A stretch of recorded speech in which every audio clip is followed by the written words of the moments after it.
Son, are you ready Yeah. to do the episode? Uh-huh. Huh? Because we're back. Hey! I am God. I am one. No, he's not God. Yeah, I am. He's not God. But if I ain't God, who's God, bro? I don't know, some white guy probably. That's so fucking actually true. Yeah. Oh, you're a white guy? I was Matthew McConaughey the whole time. Oh, really? He's God? That makes more sense than you. Well, okay. That Yeah. definitely makes more sense than you. But then it's weird if Matthew McConaughey's God. It's like, why did he give himself that whole rom-com era of his career? why Why didn't he just go straight to the hot? Like, he just wanted to try some stuff. and then why did he give it to Leo? Like, why did he give his counterpart a better career? It's really fucked up of you to question God. Oh damn, that's literally one of the things in the rules. You don't question God, man. What a weird rule he put in the Bible, don't you think, guys? Don't question me. McConaughey works in mysterious ways. Of course he put "don't question me" in there. What do you mean? Because the second you're like, what's going on here? It all falls apart. So that's definitely has to be one of the rules. Like, yo, do not question me. Yeah.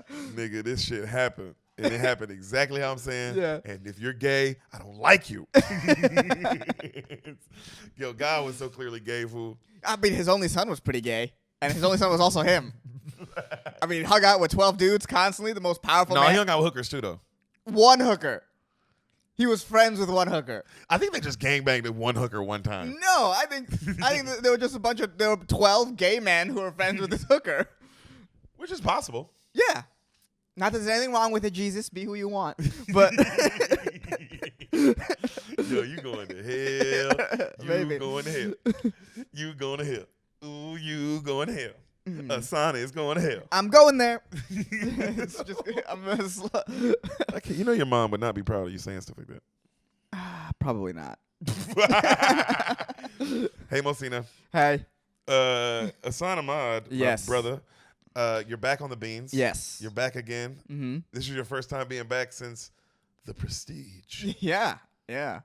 The Prestige. Yeah. Is it a bird? Is it, since because normally, we don't do the review of the movie anymore. Mm-hmm. But since he's here and old time's sake, and he saw me literally watching it the day after he told it to me. Right. Or no, the day you told it to me. Yeah, yeah. I watched it that night. I might as well give my review.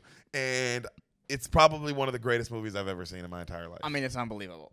It really is unbelievable. I mean, the fact that Bale wasn't nominated for an Oscar is pretty insane. Yeah, dude, that is absolutely one of the best movies I've ever seen in my entire life. That is fucking. You've been referencing it all the whole 2 weeks. Oh my God, That have it's been good. here. Yeah. It is so good, man. I mean, I can't stop referencing it because you're right. If it's your art, Yeah. it's all about art, and I as a comic, and it's like all about like living your art and living your truth and like who you really are as an artist and all this cool shit. And I love it, man. I thought, because there's a goldfish in my ass always.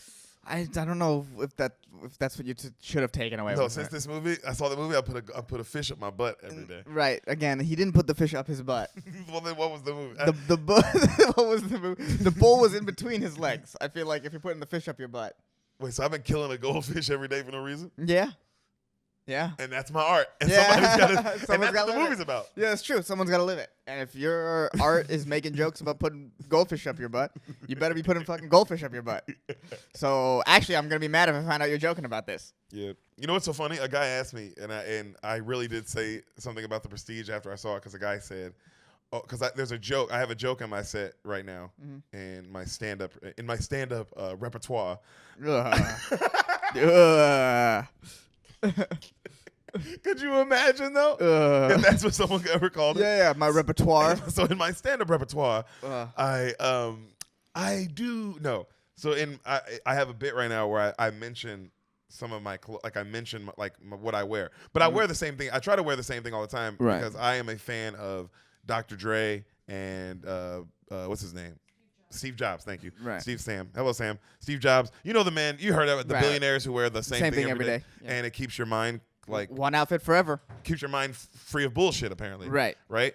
I agree with this philosophy. My only problem is I don't like that it has to be the same color. I like wearing the same thing every day, but let me have different colors of the same thing. Okay. So that way I can have some flavor to it. I think Steve Jobs would call you a weak bitch, but you know. You need colors? Yeah. What are you, not a robot? Yeah. No. Your number? I'm not. I'm sorry. But yeah, I do like to live that philosophy. I like to wear the same thing all the time, but just different variations of the same thing. Right. You know what I mean? But always the same thing. And a guy said to me before a show, you were there. He said, "Do you wear this? Do you have to wear this all the time for that joke?" And it was like, "No, nigga, I wear this all the time. Right. The joke is me. Right. That I wear this all the time. Right. That, like, you it's are like the joke. That's the joke. And I'm sure you have bits like that too, where it's like somebody's like, "Oh, do you are you this way for that bit?" And it's like, no, why? I live it's like when you don't get pussy. Like it's not like you're choosing to not fuck women. No, I pay for it. So, I mean, we all pay for it, don't we? Yeah. Mom. Oh God. Get me out of here. You realize you can't get out the podcast? Yeah. You like the frame, you can't get out. Wait, what is this podcast about? Who knows? I saw The Prestige. Oh yeah. I saw The Prestige. And oh my God, it's fucking so good. Christian Bale, fucking Michael Caine, him, and then Hugh Jackman. Christian Bale is. I always say Leonardo DiCaprio is the greatest actor of this generation, but damn, bro, Christian Bale be putting up a fight. Christian Bale is amazing. He is unbelievable. He's amazing. He is unbelievable, man. That guy, full depth of characters. Oh my Lord, this nigga is a magician in this bitch. 2 magicians. He's actually 4 different people in this movie. Yeah, right. Insane. He's 4 different people. You know, but Hugh Jackman also shows his acting job because he's 2 different people and a bunch of dead versions of himself, which is interesting. Yeah, it's everyone's a multiple of themselves. So that's pretty cool too. Yeah, it's kind of crazy. And David Bowie murders it as Nikolai Tesla. Yeah, you don't know it's Bowie. Yeah, you don't know it's Bowie at all until it's pointed out to you.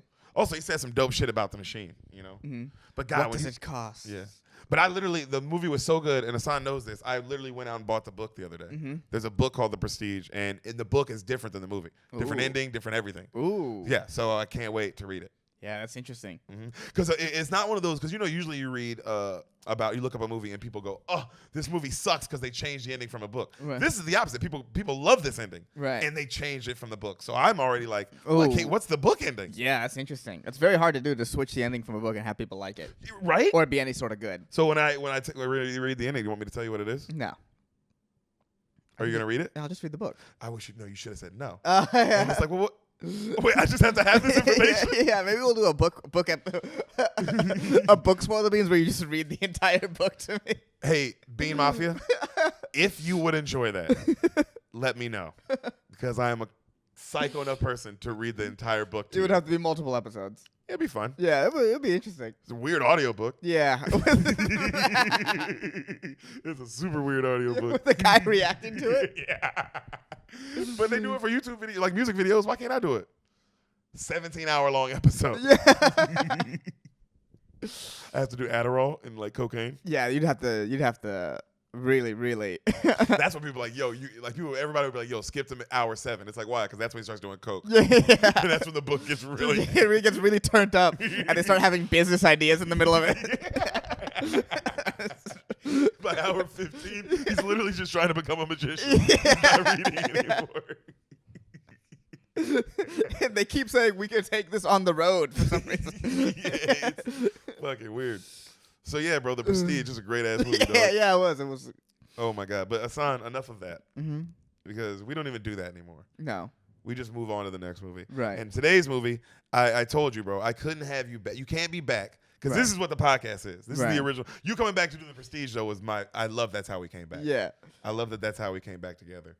Because now that you're moving to Austin, we're going to be back all the time. Yes. So lots of episodes with Ehsan, Sam, Jeffrey, the whole crew. Sometimes we'll get more mics and we'll do some, we'll go crazy with it. We'll have fun. Now we'll figure it out. We're all here, so we might as well have some fun.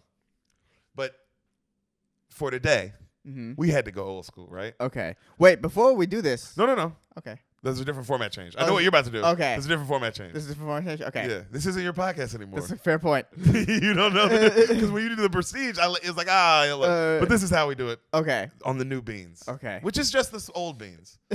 It's a weird time thing. No, it's not. It's just a weird thing that happened. But we're back. Ehsan? Yes.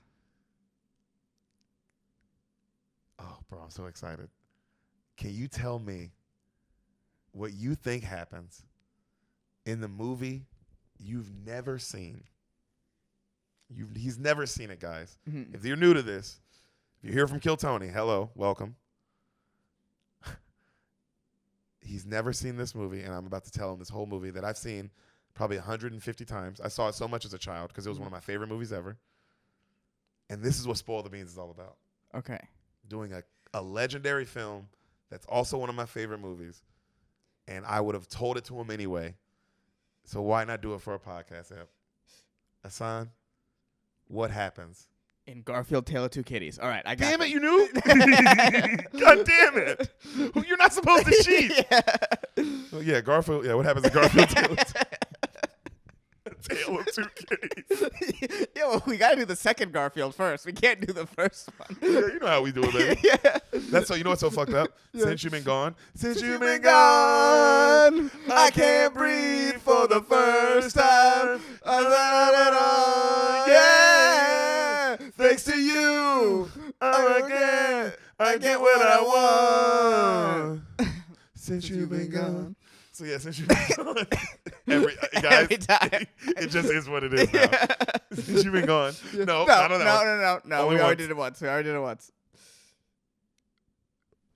I can't because we'll never get to the episode. Yeah, that's fair. Ehsan, Yeah. So since God damn it, I'm not even gonna say it. Okay. Since you left, Okay. since you left, I sing a different song, a Yeah. Drake song. You just- You know how because the OG. Since you left, I have breathed a couple Oh, times. I'm breathing pretty normally. Yeah. Without an inhaler. That's pretty good. I have asthma. No, Ehsan. Yeah. Jesus. The OG Beans know that whenever I'd start you with the franchise, I would always start you In the middle. or like some weird place. Right. You know? With the Sam, I have done she's always gotten the first movie. Okay. Which fair. is really funny. It wasn't but at first it wasn't on purpose, and then somebody mentioned it in the comments, and I was like, well, now yes. It's always on purpose. Sam will get it in order, and he will never get it in order. Fair. But that's not what we're doing today. Okay. So it's not about Garfield Tale of Two Kitties. Get it right. Which we will do someday, of course. No, today is one of my favorite movies, Ehsan, and soon to be one of your favorite movies. Okay. That's how much confidence I have. This is like one of those kind of OG Beans. Okay. Like the top 5 episodes where it was like, oh no, you're gonna like these. Okay. What happens in the film you've never seen? Uh-huh. A League of Their Own. Oh, fuck. I'm going to cry. It's a baseball movie. I'm probably going to fucking cry. God damn it. Well, what's an OG Beans episode without Ehsan literally bawling his eyes out? At a sports movie. God. This is what they want. Yeah. Okay. So it's. You don't know if it's a sports movie though. You've never seen it. Yeah. I mean, I know it's a sports. You don't know what it is. I know it's a sports movie. You don't know anything. All right. So we have it's World War II time. Pew pew pew pew pew pew pew pew pew pew. Japanese. France. Yeah. So that's going on, and so that's all going on. Yeah. So not in this movie or in this movie. During it's like if they show it. Maybe it's your movie, a little bit. by the way. Yeah. It's maybe you see it in newspapers and like the newsreels. You know, you see World War II fighting over there. It's not good. No. And then there's no dudes to play baseball. Oh. Yeah, and then they're like, we got to start a women's league. Like, let's start a women's league. And at first, people are like, nah, we can't have a women's league. They bleed or whatever. So they can't play baseball. You can't play baseball if you bleed. Yeah. And then Tom Hanks is like, I'll put a team together. Okay. Yeah. I like your style. Keep going. going. Yeah. So Tom puts a team together, or maybe he's forced to manage this team that he doesn't really want to do. It's your movie. You can do whatever you want. Yeah. Okay. So you know what? They're like the owner of the team is like, look, we got to have a women's league because something's got to happen. We got to make money. That's like a deal. We don't have enough dudes to fill the team, so we're gonna have a league of women. Ooh. Where they play baseball. Wait, a league of their own. Their own? Yeah, they'll have a league of their own. Mm-hmm. Huh. And then you just see what's the climax? You see, okay, so you see Tom Hanks, sort of like start to work with his team, and he's hard on them. There's no bleeding in baseball. Goddamn right. Goddamn right. Kurt Schilling, you pussy. I know. Isn't like Rosie O'Donnell and Madonna in this as well? And you see the trials and tribulations of women working together as a team. I mean, baseball. Yeah. So there's like a bunch of team drama going on, and someone probably quits, and then they have to go and convince someone to come back, and like there's there's issues with the star player, and then the climax of the film is that the team wins the pennant or whatever, the ladies' pennant. Oh my god, the ladies' pennant, and that brings the whole city together while their boys are at war. And it's like the Angels in the Outfield, where it's all just about the pennant and not about the World Series. Well, I learned that baseball has like a trademark on the World Series thing, so that's why they never do the World Series in any movies. That's why all the movies are pennant. Oh, interesting. Yeah, because baseball is massively out of touch. No, that's not true. Yeah, baseball's cool. You just don't get it. You just don't get business. Yeah. And that's what's cool about baseball. Yeah. Big business. Yeah. That's what I like about sports. I like bureaucracy. That's what I'm looking for. Numbers. Oh, yeah. Decimals. Did he hit a home run? Well, how much red tape was behind that home run? That's what I'm all about. That's what I want to Yeah. What papers had to be, what forms had to be signed for this home run to happen? That's what I'm looking for. You are stupid, bro. Oh my god, that's funny. Jesus, you ready to hear this movie? Let's do it. Oh my god, I'm so excited. So are you ready to cry? Yo, Sam cried for 2 hours straight. She had never seen it either. Oh god. Oh God! Oh my Jesus! Because I love how you summed it up. This is how you know it's gonna be a good one. When Ehsan, because he knew what it was. He was like, all right, it's a baseball movie. And this one he knew. He knew who the leads were. You knew Madonna. You knew the star. Yeah. The stars: Madonna, Rosie, Tom. You didn't name another person, but we'll see if you didn't. Maybe you just didn't know. Childish Gambino. Oh, well, never mind. He knew. Yeah. He's a baby in this, but a main character, a little black baby. Probably treated really well considering the time. Oh yeah. Yeah. But you know how you mentioned you know what's going on. You know it's a baseball movie. Mm-hmm. But this is how I know like it's gonna be a good movie. In your movie, you didn't try to make it good. So whenever I ask you to do a movie that you don't know, you have a kind of a way to do it. If I ask you to do a movie you don't know at all, you'll kind of be funny and try to guess it good. If there's a movie you semi-know, but you don't think it's good, you'll try to make it really good in your movie. Okay. If there's a movie, though, that you semi-know and you know it's good, you just brush through it. Yeah. Of like, whatever I'm going to say isn't it. Yeah, it's because not worth it. There's going to be so much more depth and character development. Yeah. It's not worth it. You ready, buddy? Let's do this. Before we do, though, guys, do you like Instagram? Oh, my God. Yeah, I love Instagram. This is where the ads are now. Oh, okay. That makes sense. Because now if you come in, you're not like, what the hell are they talking about? Because now, because we don't break down the first movie anymore. Right. So we'll give them a little behind the beans right here. Right. So this is how my brain went. I was like, oh, well, we don't break down the first movie anymore. So let's start the new movie before we do the ads. Because people would always, people was always complaining. That's why you had to put the time frame. Because people would always be like, oh, when does the movie start? When does the movie start? And now the movie literally starts, and then I hit you with an ad right here, which is actually a good place to hit you with an ad. Not bad. Yeah, you hit it pretty smooth. Yeah, because it's like, because you're ready for it. You're like, oh, and then now I gotta. Now you have to sit here and listen to this. Right. Which I'm sure you're mad because you're like, do the fucking ad already. Yeah. I love Instagram, by the way. Oh, you do? Yeah, I do. Do you like football players? I do like football players. Ooh, NFL players? Ooh, I mean, that's really kind of the only kind. Well, college football. Oh, yeah, that's true. Pretty big. Pretty big. You know. I mean, we talk about it. Trevor Lawrence. Anyway, yeah, you like NFL players? I do like NFL players. You like their Instagrams? I do like their Instagrams. Do you follow any? I follow one specifically. Who? His name is Darren Bates. Oh my God! Guess who I was about to tell you to follow if you weren't already following him? No way. Were you going to tell me to follow Darren Bates on Instagram? Yeah, isn't he a great follow? Yeah, he is. I mean, you can see him being a dad. You can see him being black. Yes, you can see him. I'm okay on that, but you can see him. Hey, Darren, a little less of that. Yeah. Tone it down. And you can see him in his amazing podcast, The Raw Room. Goddamn right, where he has on amazing guests, people like Malcolm Butler. Yes. People like Andre Reed. I mean, we're talking about NFL legends here. Yes. You know what I'm saying? Will Compton from Bustin' with the Boys did it. I got to do the episode with him. So go look at those episodes. Literally, wherever you're listening to this podcast right now, hit pause.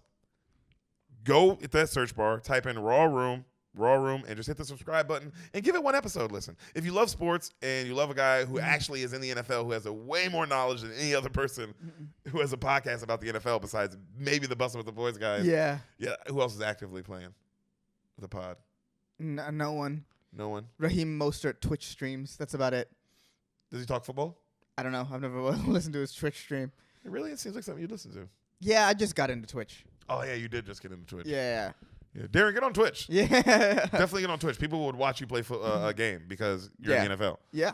So, go follow Darren Bates. Yes. Go listen to his podcast, The Raw Room, and go show him some love. And Ehsan, when you get to his page at Westlandson_56, beautiful picture of his mother, right? What do? You tell him the Bean sent you. You send him a nice little DM. Yes. You tell him the Bean sent you. And you say, please send me pictures of Ehsan's feet. Exactly. Right. Because he has a bunch of pictures of my feet.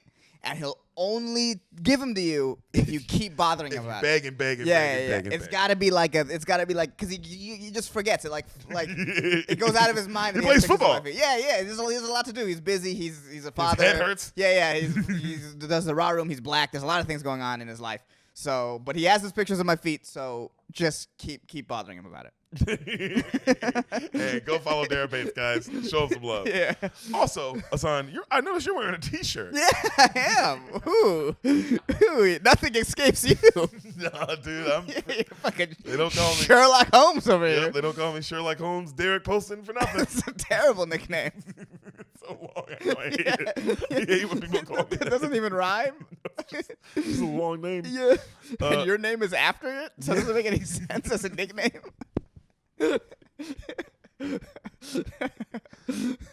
Yeah.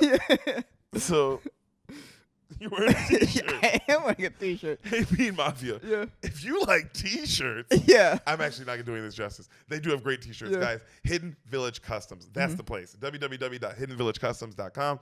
They make unfucking believable T-shirts. I have a couple myself. Me and Sam have this awesome one with Tom Brady when he's getting drunkenly arrested.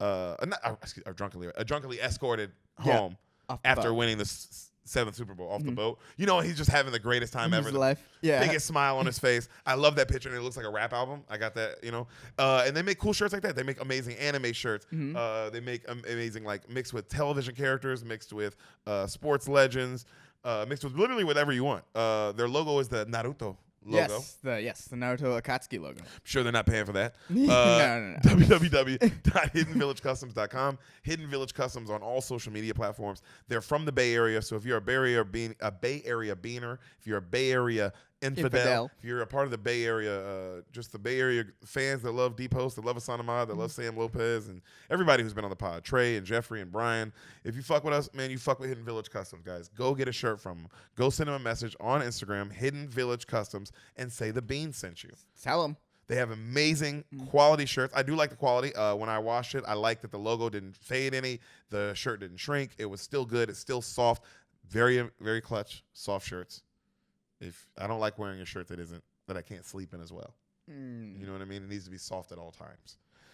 And Hidden Village Customs takes care of that, guys. So again, go show them some love. Tell them the Bean sent you, and go get a shirt, man. Go, or at least go check it out, and go be like, "Ooh, I like this, I like that." Maybe think about it. You know what I mean? Just let them know that the Beans are supporting them because they're supporting us. Hidden Village Customs. Show them some love. Sherlock Holmes, Deric Poston has spoken. That's my nickname. Again, I never liked it, and as you can see why when people say the whole thing, it's like, man, this is ridiculous. It's a mouthful, but it is what it is. Old SHDP. You're a fucking dumbass, dude. Oh, that's mean. No, that's not mean. How's that mean? It's a little mean. How's that mean? It's a little mean. Ehsan, you ready to hear this movie? I am ready to hear this movie. Are you going to be gay during it? No. This movie came out in 1992, bro. Why would I be gay during this? Well, because you're pretty gay all the time. I'm not gay at all. You ready? Yeah. 1992, huh? 1992. I was a baby. You were baby Baba. I might not have been born.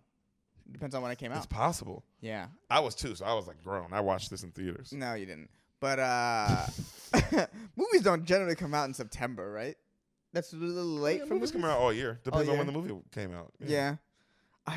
For like these bigger movies, they come out in the. But this is a bigger summer. movie now. I don't know if this was like when it came how out. to do in the box office? If they promoted, I'm saying no. I don't know if they promoted this as a summer. Because this isn't that kind of movie where it's like, oh, this is a summer smash. A League of Their Own. Oh, it did great in the box office. My God, 132 mil. Jesus. Based off 40. Ooh. I mean, yeah, it murdered the box office. In the 90s, too. I can't believe they haven't made a League of Their Own 2 in the late 2010s. Oh, League of Their Own 2, A Dark Knight? Yeah. A woman's dark. Yeah. Two League, Two Furious. But that is the exact type of movie they remake now. Oh, they'll remake this now because it's too good. but and they will make it really bad. They'll make sure we don't like the new They'll one. do the opposite. This was a movie about all women. They'll make it about all men. But still make it about all women. Yeah. But it'll just be bad. Yeah. You ready to hear this fucking Yes. classic though? Yes. Let's do this is one of me and my family's. I'm not kidding. This is one of me and the Postons. This is the top. It's a Poston family classic. This is one of the top quotable movies. I ran this VHS into the ground. It's such a good sports movie. It's not like, bro, I put this sport, not just the movie, because the movie is brilliant and beautiful, but the sports in it, fucking phenomenal. Okay. Movie starts. Okay. Soft music. We see a white house in a beautiful like suburban neighborhood. 2 little white kids outside hooping, clearly like a big brother little brother situation. Okay. You know what I mean? Okay. Inside, you see pictures of a family, and we see like an old grandmother, a woman kind of holding the pictures. She's looking at like young pictures of herself and shit, and she's packing her things, and she looks nervous. She's like shaking, and she's like, like this, right? And then she has her suitcase open, and she's looking at it. And her daughter walks in and throws a catcher's mitt in the suitcase and goes, "You're going to need that, don't you?" Like, I thought you need that. Oh. A League of Their Own. Okay. First words of the movie. Okay. All right? And then she's like, "Where'd you find this?" And then she grabs it and she's like, "It needs oil, but who doesn't these days, huh?" And then she's looking at the catcher's mitt and she's like, "I'm not going." And the daughter's like, "Mom." And she's like, "No, I'm not going. I can't. She's like, "Mom, you got to leave. You have to leave this room. You have to. You have to get out of the house." She's like, No. I can't. She's, "Mom, they're your old friends. You're going to want to go." "No, they won't remember me. None of us going to remember me." The Queen of Diamonds, Dottie Henson, they're going to remember you. Ooh. What a nickname, dog. The Queen of Diamonds. Way better than Sherlock Holmes, Derek Poston. Okay, dude, my nickname's pretty good. Again, No, you don't have to shit on it. I said I didn't like it. Diamonds. Don't say that. That's what she says. She says, "Don't say that." And then the girl goes, "What about Kit?" "Oh, don't say Kit. Kit's fine." "What about Kit? You're going to see Kit. Kit'll be there." "Kit won't be there. She's always traveling with her husband these days." And then the mom just keeps going. Like, she clearly just is like, every excuse in the book to not go. All right? The last thing she says, "I'm not a part of it. It was never important to me." Ooh. Okay? Okay. And the daughter's like, "Mom, stop it. You're going. Okay? It was special to you. You're going to realize that when you get there." All right? And then mom's like, "All right." And she's like, "You're going. Come on." So she makes her get down in the car. The mom's complaining. And then you see the kids, they stop hooping, and they're like, "Bye, Grandma." Right? And she's like, "Come here, Jimmy." To the oldest, right? Right. And the oldest runs over. She goes, "Hey, your brother's smaller than you, so give him a chance when you play. Let him shoot sometimes, okay?" He said, "Okay, love you, Grandma. Love you." "Bobby, come here." The youngest comes over. He's like, "Yeah, Grandma?" She goes, "Kill him." Yeah. She gets in, bro, and then like the music, like happy music kicks in, and they get in the car. Credits roll big. Right. Her and the daughter start driving cross country. Okay. To wherever they're going. Okay. All right. Okay. Credits roll, beautiful shot. Like, this is now when the credits are rolling. Okay. I kind of like that too. That the movie starts and it's like, "Ooh, what is this? Yeah. What is going on here?" But also that moment of kill him. You're like, "Oh, I like this lady." It's so good. I like the writing on this already. Amazing, right? Yeah. It reminds me of the amazing writing. We've been watching Dad Stop Embarrassing Me. Oh, man. And if you want to talk about the greatest writing of all time. Consistency, thoughtfulness, callbacks. Yeah. Funniness, just pure hilarity. Oh, yeah. Yeah, check out Dad Stop Embarrassing Me. Oh, yeah, Jamie Foxx. This isn't a paid-for plug. They're not paying us to do this. This is coming from the bottom of our hearts. Yeah, this is, 100% perfect show. And definitely don't read into the sarcasm in our voice. All right. I'm not being sarcastic. Yeah. So beautiful song plays. They go across country. Right. They get to Cooperstown, New York. Oh, damn. Baseball Hall of Fame, baby. Oh, so I knows where they at. Yeah. She pulls up to the diamond. Right. It's beautiful baseball diamond, big field. Old women everywhere. Right. All right. And they all got these dope like hoodies on. Right. Right. And dope sweaters. She walks out into the field. The old women are, bro, this is so dope, already have a full game going. And like right when she walks out, a lady rips a 2-run double. Like rips it for real. This old woman like does this. You know what I mean? Like damn. Rips it and runs the second base. You see she knocks in 2 runs. You know what I mean? The women come in, they're cheering. And as she's watching, she starts smiling and she gets sucked back in. And you hear, bottom of the 8th, time, like old timey, and it fades back. Okay. Oh damn. All right. So we flash back. Okay, here we go. Okay. We see newspaper clippings. The boys are trading in their bullets. Their bats for bullets as they go fight the Nazis. All right, it's like that kind of shit explaining what's going on. but meanwhile, Chicago club owner Harvey, whatever his last name is, said baseball may be shut down for the war, but his whiz kid Ira Lowenstein has been given the job to keep it going. Let's see what he does. Yeah. Right. Cut to Oregon, 1943. Okay. All right. We see a pack. Like a pack stands for like a small town. Like by packed, I mean like 20 people. Right. But like in these little, like, oh, everybody's there. Right. Who's in this town for a baseball game, for a women's baseball game. Okay. Everybody's screaming. You see this young girl going up to bat. Mm-hmm. Her name's Kit. Oh, this is the kid. This is Kit. All right. You hear, don't swing at the high ones. She turns. We see the lead in the movie, Geena Davis. Oh, she's the lead. She's the lead. Okay. Gorgeous in this. Okay. Drop dead gorgeous. Okay. And she's Dottie. Ah. The grandma from the beginning. Yeah. All right. Yeah. So she's Dottie. All right. She's like, oh, I like the high ones, right? And she starts telling them like, oh, this bat's too big. Like, right. She's like, get a smaller bat. Don't tell me what to do. Like, clearly just big sister in her, right? Right. Like, oh, but you're not gonna get it around the plate. You need a smaller bat. Stop. I like the big bat. Kit, lay off the high ones. I like the high ones. Mule, nah, right? And then she goes up to bat. Okay. They show the crowd. John Lovitz is there watching. Okay.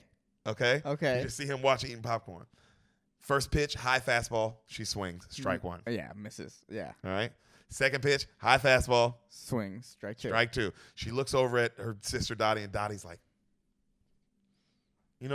she's like, she gets in there. Pitcher winds up. Fastball right down the pipe. She just watches it. Strike three.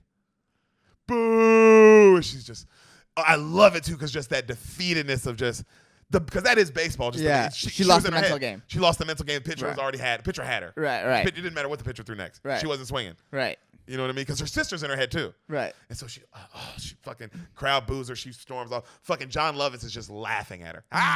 Like laughing, like throwing up his popcorn, right? Right. So Dottie walks up. Everybody starts cheering. Yeah, Dottie, Dottie, Dottie, Dottie. Dottie, I mean, she's beautiful, bro. And it's not that Kit isn't beautiful. Kit's just cute. Okay. Does that make sense? Right. Younger sister, shorter. Dottie's tall, right. Lean, and gorgeous. Yeah, so Geena Davis is Dottie. Yeah. Who's Kit? Actress you wouldn't recognize. You've seen her in some stuff, but okay. she's not a star like that. So she walks up to the plate. First pitch, high fastball. Dottie doesn't swing. Second pitch, bam, walk off 2-run home run. Damn. Dottie. Everybody going. I mean, even the rest of the team, and then Kiss just like all sad, right? And as people walk and leave, people are talking shit to Kit. Right. Good thing your sister bailed you out again, huh, Kit? Like everything. She's just like, the acting is so good, bro. She's just taking it. Like you feel for her, bro. She's just taking it, Right. So, cut to them. They're walking home. All right. And you see Kit, she's just kicking a rock as she's walking home. And Dottie's like, stop kicking rocks. It's annoying me. Ugh. And the Kit's like, man, that last pitch was right down the middle. If I'd have swung at that, I'd have been the hero. Good thing your sister bailed you out, Kit. Good thing Dottie's always here to bail you out, Kit. Oh, Kit, your sister's so much more beautiful than you. And Dottie goes, who said that? And she's like, oh, well, no one said it, but they're thinking it, and you know it. And Dottie's like, oh, come on. And then it's quiet. She's like, you know it's true. She's like, I love this. Kid goes, you ever hear how Dad intros us to people? This is our daughter, Dottie. And this is our other daughter, Dottie's sister. And then Dottie laughs. And then Dottie's like, man, why are you walking so fast? She's like, I don't know. Damn, can I even walk faster than you? She's like, fine, walk fast. And then Dottie lets her walk faster than her for a second. And then Dottie's like, speeds up and walks a little bit faster. The kid's like, oh, I can't even walk faster than you. She's like, what? We're just walking. And then she tries to like pass her, and Dottie won't let her pass her. Right. Cut to like they're completely sprinting. Hilarious. Just sprinting into the house, and Dottie wins. I just, bro, the character development, like, oh, this, whatever this is, it's gonna be a thing. It's a deep. Yeah. It's deep. Yeah. There's a deep thing between them. Mm-hmm. You know what I mean? Like the rivalry. Right, and it's clear that they haven't talked in a while from so the old people time. There's something deep here. Mm-hmm. All right. So, cut to the girls are doing their chores. They're milking cows, right? Right. John Lovitz walks in, and he's like, doesn't that hurt them? And then they're like, no. It's like, it bruised the hell out of me. And they're like, who the hell are you? Why are you in our barn? Yeah. And he goes, names, I forgot his name. He goes, I'm some John Lovitz. He goes, and I'm a baseball scout. I saw you girls play today. Mm-hmm. You ever heard of Walter Harvey?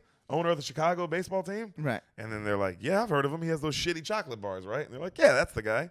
And he's like, well, he's starting a girls' league. You want to play? Real league, professional. You'll get paid. And Kit's like, holy shit, professional baseball? Are you serious? And Dottie's kind of looking at him. And he's like, that's right. They'll pay $75 a week. You like the sound of that? Kit's like, oh, shit. And then the guy's like looking at Dottie, though. And he's like, are you interested? Yeah. And then Dottie's like, like not like trusting him, right? Right. He's like, your country needs you. You know that, right? Also, you're a dolly, not bad on the eyes. And she goes, hey, I'm a married woman. If it's just for that, I'm definitely not going. My husband's overseas, right? Oh, damn. And then he goes, oh, hey, no, it's all looky, no touchy, I promise. You know, it's just, for the eyes, that's all. And then Kit's like, well, hell, I'll go. And he looks at her, he goes, I don't want you. I want the one who hit the ball. Which is so fun. The meanest thing you can say. I mean, but not wrong. Not wrong, but how much does that hurt if you're a kid? Yeah. Well, you shouldn't have swung at the high ones. She told you. Yeah, she did tell you. And so I love Dottie, though. Dottie immediately gets up and goes, hey, she's great. She's a pitcher.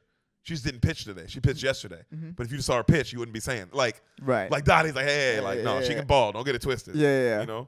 And then John's like, all right, well, fine, great. Whatever, but I want you. Are you going to come? And then she's like, no, thanks. And Kit's like, oh, what? You're not going to go? And then John's like, well, you're lost. And he leaves, right? And then Kit's like, wait. Dottie, get your mitt. Here, let me show you that I can pitch. Whoop, whoop. And he's like, look, kids, I know who's got the goods. She's got the goods. Right. I'm sorry. And then he grabs her arm, right? And when he grabs her arm, he's like, oh, because she's like solid. Right. He's like, damn. And then a cow keeps mooing behind him. I love it. Has nothing to do with anything. It's just so funny how John Lovitz is. There's a cow just mooing in the background, right? And John Lovitz, you can tell this one script. This nigga goes, will you shut up? It's a cow. Like, bro, this thing is so funny, dude. He couldn't cut it off. I love that the director was like, keep it. Keep that. That's really fun. It's in the moment. Anything that's in the moment is genuine. It's genuine. Comes good on camera. That is very, because you can feel it. You can feel like, oh, wow. Yeah. This nigga really yelled at this cow. Yeah. So he's like, I'll tell you what. You get your sister to come, you can come too. And he leaves. And she's like, oh. So that night at dinner, Kit's begging her, Dottie, please. And Dottie's like, no, I'm good. I'm a married woman. I'm happy. I'm here. And she's like, oh, I know you're married, but you can always have kids and always be married. Can't you just have this first? Yeah. You only be able to do this now, which is a good point. Yeah. How many women professional baseball leagues? Were you getting recruited too? Yeah. And paid. Right. A whole $75 a week. In 1940, that's unreal that's like money. $60 million. It's pretty much for a woman too. Yeah, oh my God. So he goes, she's like, come on, she's like, finally in your life you'll be able to say you did something. And then right then she's like, come on, please. And then the mom goes, Kit, keep it down. Your father's listening to the radio. And then Kit's like, oh.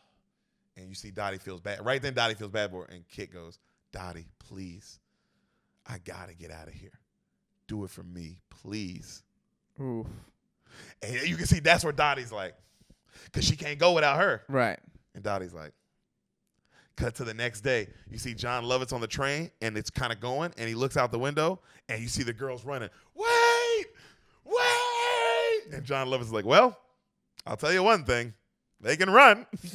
And you see Dottie, bro, like Kit's like behind her. Right. Dottie leaves her. So this house, bro, this is so, like, just subtle things to let you know Dottie's a bad bitch, right? Right. So they're running on this train, bro. She's way ahead of Kit. She throws her luggage on, goes back, gets Kit's luggage, runs back up, throws Kit's luggage on, runs back, gets Kit, pushes her forward, throws Kit on, fucking gets her wind, runs back. They show this whole thing, runs back up, and then jumps on the train on her own. Ooh, badass.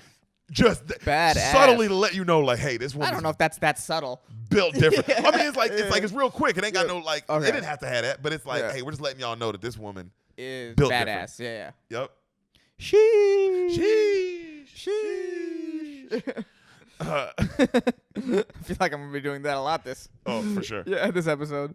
So Lovitz tells him like, hey, we got to make a stop in somewhere, Fort something, Colorado. Okay. All right. Got to pick up another girl. Mm-hmm. So they go, cut to, it's raining outside, and they're in a gymnasium, like a basketball gymnasium, doing batting practice. It's these like 8 guys out there, like spread out in the gym.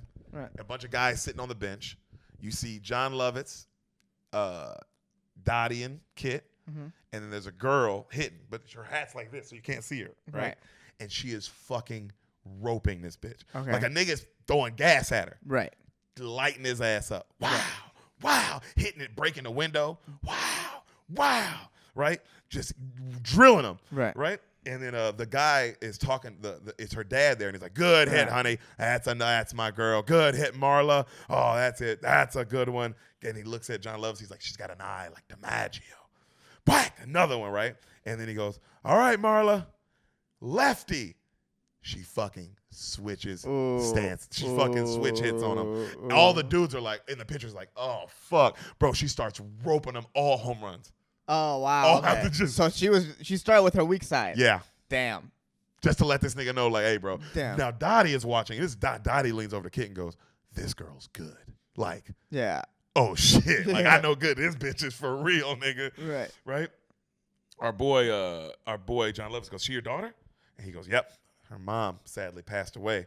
She was a young girl, so if she was a boy, I'd be talking to the New York Yankees right now.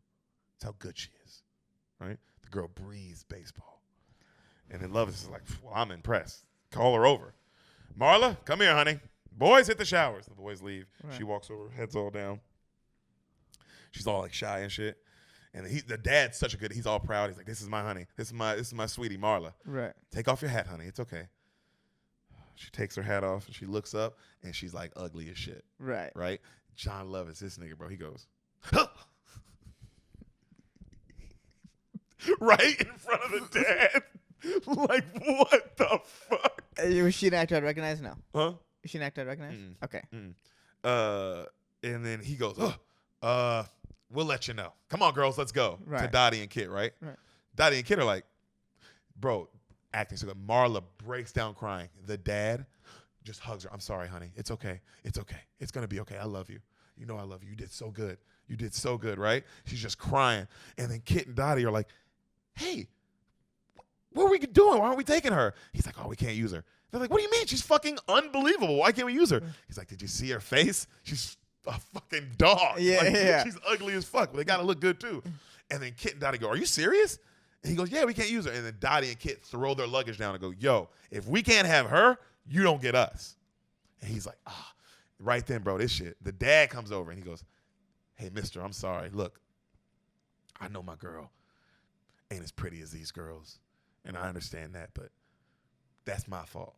I'm the one who raised her to be a butchy baseball player and put baseball in her life, and she didn't know any better. Like, please don't, like, her dream is baseball, so don't take it out on her. My wrongdoings that she's not pretty like them. Right. Like, that's my fault. Please." Bro, that shit just, you know what I mean? Damn. And then John Lovitz goes, Cut to Marla and her dad leaving, right? You'd recognize the dad. He's a great actor. Okay. And they're like, she's about to get on the train, and she's fucking all sad. And she's like, "Oh, I shouldn't go.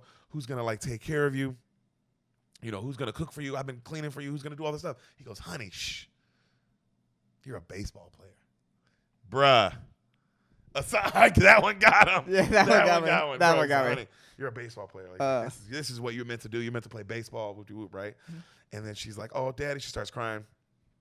He goes, "Honey, nothing's ever going to happen for you here. You got to go where things happen." Oh, that's real. Yep. And then she's like, "Oh, Daddy, I love you so much." And then this, like, they're crying. It's a moment. This nigga, John Lovitz, "Let's fucking go." Just ruins it, right? And then she stands up and she hugs her dad again. And he's like, "Oh, God, the train, it works where the train moves, not the station. Let's go."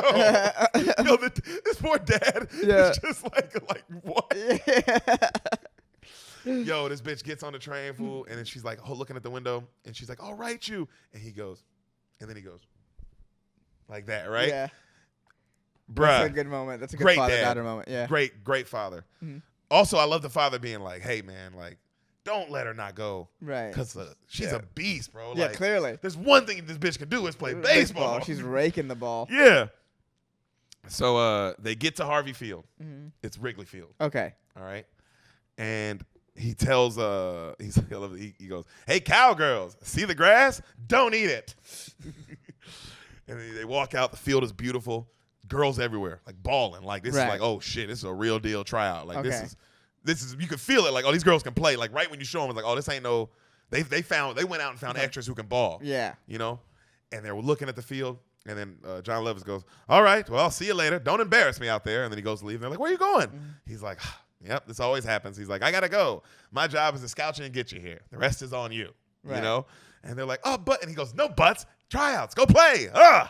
Hate when they get attached to me like this. And he walks out. It's like, bro, this nigga's such a good comic actor. So the girls, they walk on the field, and there's intimidating girls everywhere. Right. And we see our other two leads, who you called out earlier. Madonna and Rosie. Madonna and old Rosie, right? Yeah. And they're already homies. Okay. All right. They're clearly from New York. They got thick New York accents. And Rosie's doing this thing where she's got a bat on her fingertips. Mm-hmm. And she's like, hey, May. Her name's Doris, and Madonna's May. Okay. And she's like, May, look at this. Look at this. And she's like, what, Doris? And she says, look. And she flips the bat and catches it like on her other fingers. Damn. Right? This is Rosie O'Donnell who actually does this. Right. It's like, that took me months to learn that, right? And they're laughing, and then they start like making fun of each other. And then right then, you see Kit and Dottie walk up, and Kit asks them, she goes, hey, so all these girls are going to be in the league? And they look at her and they go, you wish. 5 teams, 14 girls to a team. And it's like 200 plus girls out in this bitch. 300 girls out there. Damn. You know what I mean? So then Dottie does the math, and she's like, oh, it's only like 60-something girls or whatever. Right. Right? And they talk shit. They talk more. She was like, yeah, so a lot of you guys ain't going to make it. And Kit goes, we might make it. And then Doris and May are walking off, and then May goes, do it. So Doris is a baseball. She turns, and she hurls it as hard as she can, right? Yeah. At Kit. Dottie goes, Ksh! And then like tosses it back to her. And Doris and May are like, okay, maybe maybe you guys will make it. And then Doris doesn't say anything. I mean, Dottie's all she does is like cold grill him and walk off. Like, right. Did you ever try my sister and me like that? The fuck's wrong with you? You know what I mean? Like, and then May goes, how did she do that? Who the fuck is she? And how the fuck did she do that? Because I mean, bro, she bam. Like, bare hand. Bare hand. Damn. Like, yo, damn. I'm from Oregon, nigga. Yeah, dude, the cowgirl strength. Oh yeah. So on the radio, you hear like a lady going, apparently girls are trying out for baseball. Girls playing baseball. Can you believe it? And we see the tryouts happening. Montage of Madonna sliding it. You see Madonna's fast as shit. Okay. So you see that. You see Doris is a fucking beast. You see her like she's a crazy good third baseman. Uh-huh. You see other girls cold. It's like cold as hell. Like all the shots are like crazy slide catches and double plays, triple plays, all kind of shit like that, right? Right. We see Kit pitching, throwing gas. Okay, so she can pitch. Oh, Kit can pitch. Yeah. Kit can pitch. All right, so we see Dottie catching, and they see like they showing all the catchers throw to second, and like all of them are like some of them are short hopping it there, and then they see Dottie and that shit, nigga, Danner goes through the glove of the second baseman. Yeah. And she like has to pull her hand out and go, fuck, like that. So you see just the tryouts are super intense. The montage ends. You see the lineups get posted, right? 5 different things with all the names under, and you see Kit run up, and all the girls run up, and Dottie doesn't even. All of them run up. Dottie's the only one who sits in the back and just 200 girls, and you just see just the confidence of like, I'm on a team. Where I'll figure out, but I know I'm pretty sure I'm on there. Right. I'm pretty confident. Yeah. You know? And then you see Kit running at her and go, I'm a Rockford Peach, and she's like, what? And Kit tackles her. Yeah. I'm a Rockford Peach. Oh, that's a good and she's moment. all happy, and she's all like, yeah, they're cheering for each other, right? Yeah.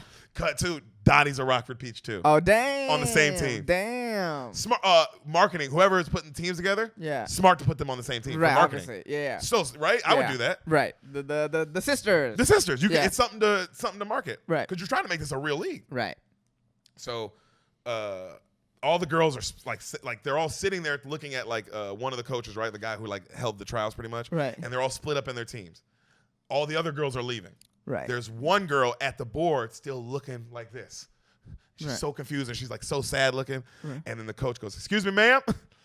I'm sorry, but if your name's not on the board, you're going to have to leave. And the girl keeps looking and she looks back and she's like, he's like, ma'am, are you on the board or not? You're either, a Rockford Peach or Racine Belle. Like he says all the team names of this or you're not on there. Right. Well, which one are you? And she's like, and then finally another girl goes and she runs up and she goes, hey, what's your name? And then the girl goes, I'm Shirley Baker.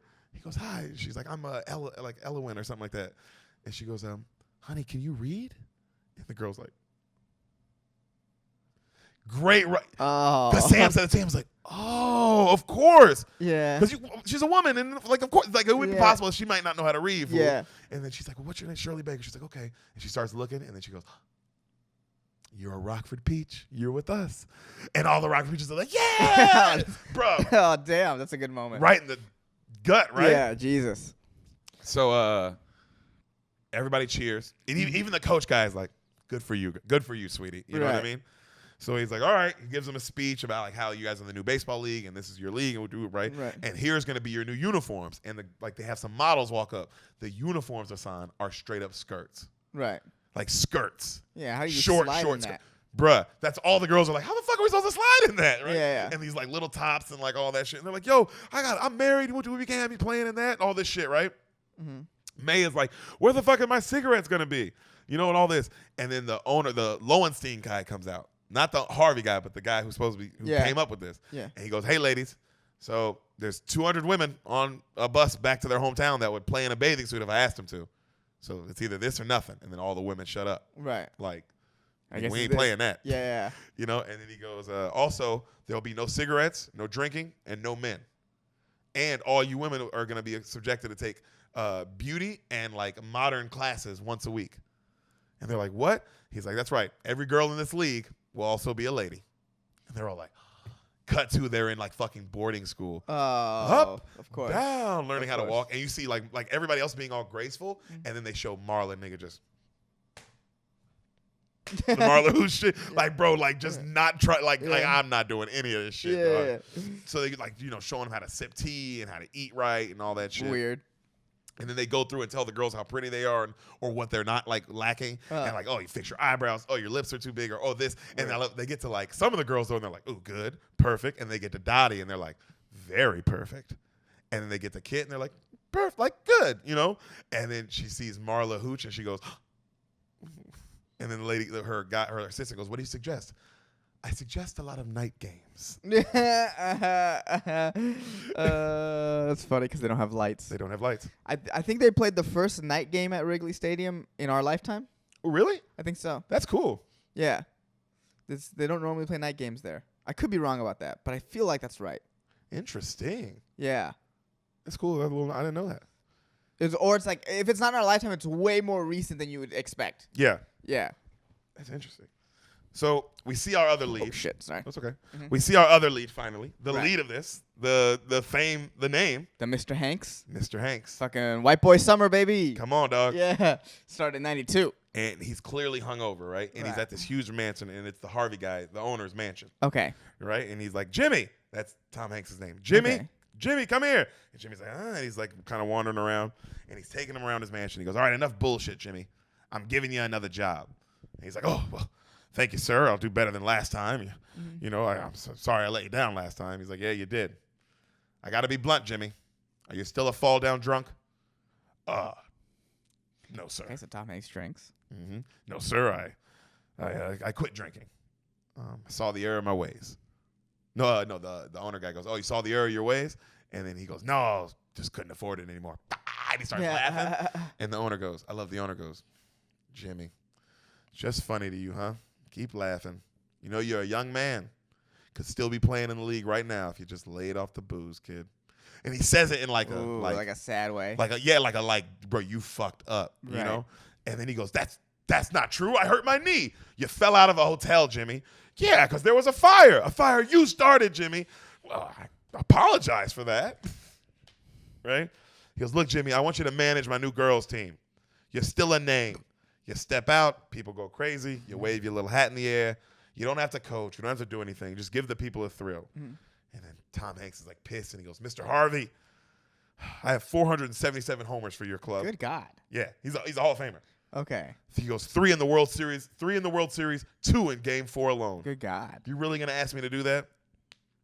And he goes, Jimmy, all those are the reasons why I'm offering you this job now. Damn. Like, nigga, this is where you're at. Yeah. Yeah. That's what it took. That's all the leverage you had to get this job. Because I gave you a job already and you fucked it up. Yeah. You set a hotel on fire. It's over, man. Yeah. So, first game comes up. We see our girls in the locker room. They got these dope little like peach color uniforms on with red hats. Right. And you see this one girl, her name's Betty Spaghetti. That's her nickname. Everybody call her Betty Spaghetti. Yeah. And she has a card.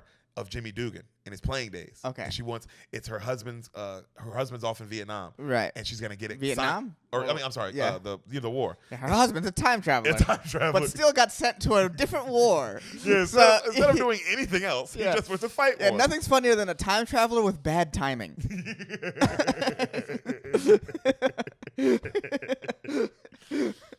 So Betty's like saying how like, oh my God, her husband would kill her if she ever like lost his card or something happened to her because he's his favorite player. But like, oh my God, she'll get him to sign it. He'll be so happy. Mm-hmm. The girls are just waiting. Finally, Jimmy busts in. He's drunk as shit. Right? It's quiet. All the girls are looking at him. He looks around. He's like, and he walks past them all. They're like, hi, Jimmy. And he just ignores them. Right. This nigga goes straight to the toilet and just pisses in front of him, bro. And I mean, this is on record, the longest piss in movie history. Really? Yeah. It's it's comedically crazy long. Okay. You know what I mean? Okay. Like, and then like to a point where Madonna pulls out a stopwatch and just starts timing it. Right? And everybody can't believe it. They're watching him. And he's just like, So he finally stops. He turns around and then Madonna's like, that was some good pen. And then the girl Betty walks up. She's like, Mr. Dugan, you mind signing my husband's card? And he takes it and just rips it up and throws it. And she just immediately, because, Yeah, what an insane thing to do. Insane thing to do. Yeah. So all the girls start lying over what's the lineup going to be, right? And somebody's like, well, I'll pitch. And like, I'll do this, I'll do that. And then Dottie's like, guys, come on. How hard is it to make a lineup? And then everybody's like, well, if it's so easy, why don't you do it, Oregon? And then she looks at Madonna and she's like, okay, May, your center field and your leadoff. And then Madonna's like, she's pretty good. Yeah. That is it. Yeah. Whoever's giving you the most shit is like, all right, I'm going to give you exactly what you want. Yeah. You shut the fuck up. Yeah. So, cut to the game. They announce Jimmy Dugan. He comes out. He waves his little hat. He's all drunk. And under his breath, he's like, you fucking assholes. All of you can go fucking kiss my ass, And he's talking shit. And they're like, and here come the Rockford Peaches. And the girls come out. Not that many people. People just laughing at him. Right. Boo. Making fun of him and shit, right? Right. Let's play ball. A guy in the crowd steps onto the dugout, like drunk. I'm a girl. Look at me play baseball. I'm a girl. This is as the girls are warming up, right? Right. Bruh, one of the girls who's playing shortstop takes the ball, fucking dots him. Bam! And everybody's like, good throw, Ellen Sue. Good throw, Ellen Sue. And then Ellen Sue's like, it slipped. Yeah. She's, Ellen Sue? Okay. So bad. Okay. Oh, my God. Wait till we get into all the characters on the team. Okay. But Ellen Sue's a baddie, bro. Okay. I like this. So I'm an Ellen Sue kind of guy. Oh, dude, you're so Ellen Sue. Yeah. So you see Tom Hanks cut to this nigga sleeping in the dugout, just scratching his nuts. Game tied 2-2, bottom of the ninth. Dottie's at the plate. Here's the delivery. Boom! Dottie, walk-off home run. Damn. Girls are cheering. Even the crowd's like, oh, shit. Like, damn, that was hard. Yeah. Like, Dottie. Right? Even Doris and May are like, God. Like, everybody's like cheering for Dottie, right? Mm-hmm. So you see cut to everybody. The girls go down in the locker room. Jimmy is just on the water, just throwing water on his face, trying to come to. Right? The Lowenstein guy comes down. He's like, nice coaching, Jimmy. I liked in the fifth inning when you scratched your balls for an hour. He's like, it was until then where I didn't know if you were alive or drunk. I didn't know what was going on. And Jimmy's like, yeah, I smile, I wave my hat. When the fuck do I get paid? And the guy's like, you got good ball players, Jimmy. He goes, ball players? I don't got ball players. I got girls. Ball players. And he spits a big chunk of chew on his shoe. Yeah. And like the dude just walks up. Like the owner guy walks up. But Jimmy's just, but also you can tell it's like, he has no say. Even though he runs the league, it's like, well, the owner wants him because he's famous and he used to play for him. So there's that too. And he clearly brought him a World Series. Yeah. Which is like, oh, this owner. That's a big deal. That's a big, this owner would definitely love this guy forever. Yeah. So, on the news, they're talking about all the girls on television, right? Right. The new All-American Girls Baseball League, with people like Alice. And they're showing the Rockford Peaches, right? Yeah. Alice doesn't, she might hit a triple. They show her hit a triple, but she also doesn't mind being pretty. And they show her, putting on makeup. And then there's Ellen Haley, who also makes amazing coffee. And they see her at first base, and she's making coffee and shit. And they go, with her husband in the Pacific, old cooker, Betty Spaghetti, they call her. She's in the outfield, making great plays. Right. And then, cooking and shit. And then they go, Ellen Sue, a former Miss Georgia, and that's why Ellen Sue's so hot. Okay. And then of course, pretty Dottie Henson, who's as tough as who's as tough as nails and plays like Deric, but very easy on the eyes, gentlemen. And she's beautiful, right? And then there's her kid sister, Kit, who's as single as they come. It's like, why they do Kit like that? Yeah, what are they going to do about Marla, though? Bruh. And Marla Hooch. What a hitter. And the camera's like, yo, it's like from the outfield. Oh, God. But girls playing baseball, cut to Kit throwing like a no-hitter. Right. Wins the game. Everybody goes crazy, right? There's a few more people in the stands. Yeah. Remember the Lingerie Football League? Yeah. Yeah. Not this. Not this. Yeah. But it's like, how come they didn't market that at all like that? Yeah, they should have. Yeah, right? Definitely. Right? Make it way more about the players. Yeah, clearly. Not about the league. Not about the league. Yeah, no one gives a fuck. It's not the fucking NFL, bro. Yeah, it's not the NFL. We could watch, which, if we wanted to watch like something super sexual, we just watch porn. Like it was just like make it about the make the players interesting. They'll be like, oh yeah, I'll watch this linebacker or whatever. With the biggest tits I've yeah, ever seen. yeah. But shoulder pads, tits out, shoulder pads.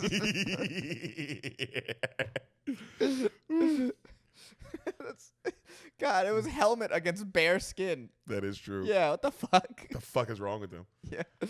So, one of the outfielders comes in and she goes, "Hey, Coach Dugan, I'm Evelyn Garner. I play right field for us."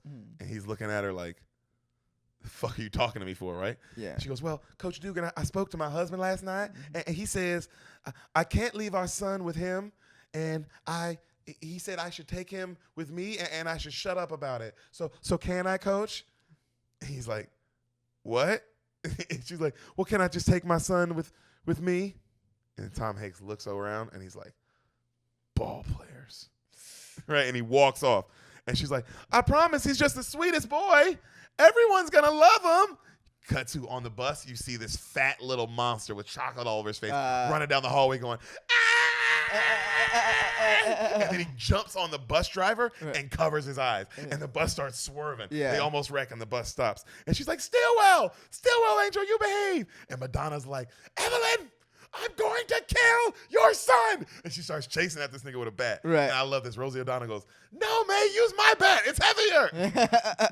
And so they're like, you see the bus stops. The bus driver's like, "I quit."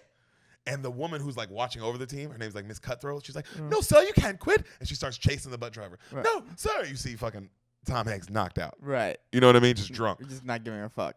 Not giving a fuck. You see the fucking Stillwell getting chased around by Madonna around outside the bus. Right. Finally, the mom, Evelyn's like, "Stillwell, chocolate."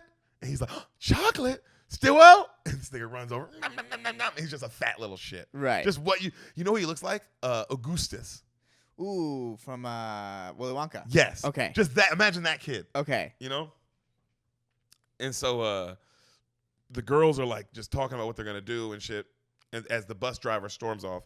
So the girls all tell Madonna and all the girls are outside the bus. They tell Dottie that they're all going out tonight. Okay. They're going to go to a bar called the Suds House or whatever, right? Okay. Ooh. And Dottie's like, "I'm not going to go. I'm married." And they're like, "Oh, come on. It'll be fun." They're like, she's like, "Well, how you going to get past Miss Cutford?" And they're like, "May's going to poison her food." And she's like, "Jesus fucking Christ, man." That's a lot. I know. But she's like, "Oh, it's just a little bit. It'll be fine, right?" Yeah. So, bruh, cut to, they go and tell Tom Hanks that, like, the bus driver left, so he has to wake up and drive the bus. Right. That night, nigga, Miss Cutford is sick as a dog. You see her throwing up. Tom Hanks is, like, taking care of her. Mr. Lowenstein's there taking care of her. Right. Like, Jesus Christ, what happened? And you see all the girls sneaking out. Okay. Okay? They go to a bar. Okay. They're dancing their ass off. Ooh, look at them. I know, right?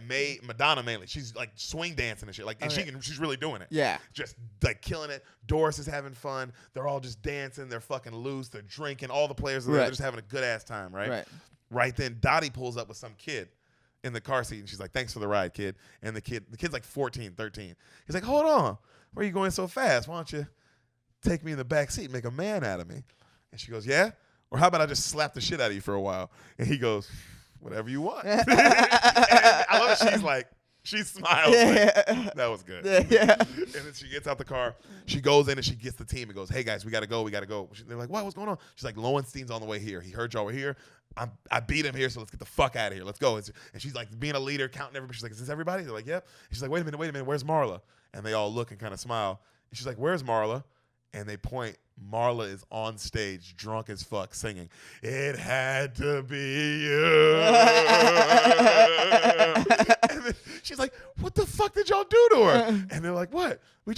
press on her and gave her, a bunch of liquor. It had to be you. And she's like, all right, you guys go. I'll get Marla. She goes and she's trying to get me. She's like, Marla, come on, we got to go. She's like, no, I'm singing. She's like, Marla, come on, we got to go. I'm singing to Nelson. And you see this like nerdy looking guy in the crowd just like staring at her like in love. And she's Good like, for Marla. Right? Good for Marla. You're right. He's like, man, Marla's dope, bro. Yeah. And she's like, and Nelson's like, she's beautiful. And she's like, thanks, but Marla, we got to go. And Nelson's like, I'll take her home. That's a woman and I'll do whatever. Like, like if you're like all respectful and shit. Yeah. So, cut to them the next day at the church, right? Mm-hmm. And they're in there confessing sins, and you hear the Bible drop. And you hear the Bible drop again. And then Doris goes, that's the second time that Bible's dropped since she's been in there. Cut to, you see May coming out, right? And she's like, she walks out, and she gets on her knees, and then the pastor opens the door like this, and this nigga's sweating his ass off. He's like, and the Doris is like, what'd you tell him? And May goes, everything. Yo, Madonna. This movie is funny. Oh, hilarious, right? Yeah, crazy. So, you're right. The script is fantastic. Yeah. So, you see Jimmy. He's at the field doing batting practice by himself, and he's just talking shit about his life. Right. How much it sucks. And he's just hitting the ball, right? Next game, you see now batting, number 5, center field, May. May hits a shot dead center. She goes past second. Starts rounding third, right? And then you see Dottie doing all the coaching. She's like, dirt in the skirt, May, dirt in the skirt. May slides. Safe. How much you love that line? That's badass. Dirt in the skirt means slide? Yeah. Fucking awesome, right? Badass. So she gets a triple, right? And everybody's like, people are clapping. And even Jimmy looks up, and he's like, triple. Pretty good. Yeah. Right? Like, damn, it's a triple. Yeah. So Marla Hooch is up to bat next. Dottie gives the signal. Jimmy's watching her. And he gets pissed. He goes, what, are you stupid?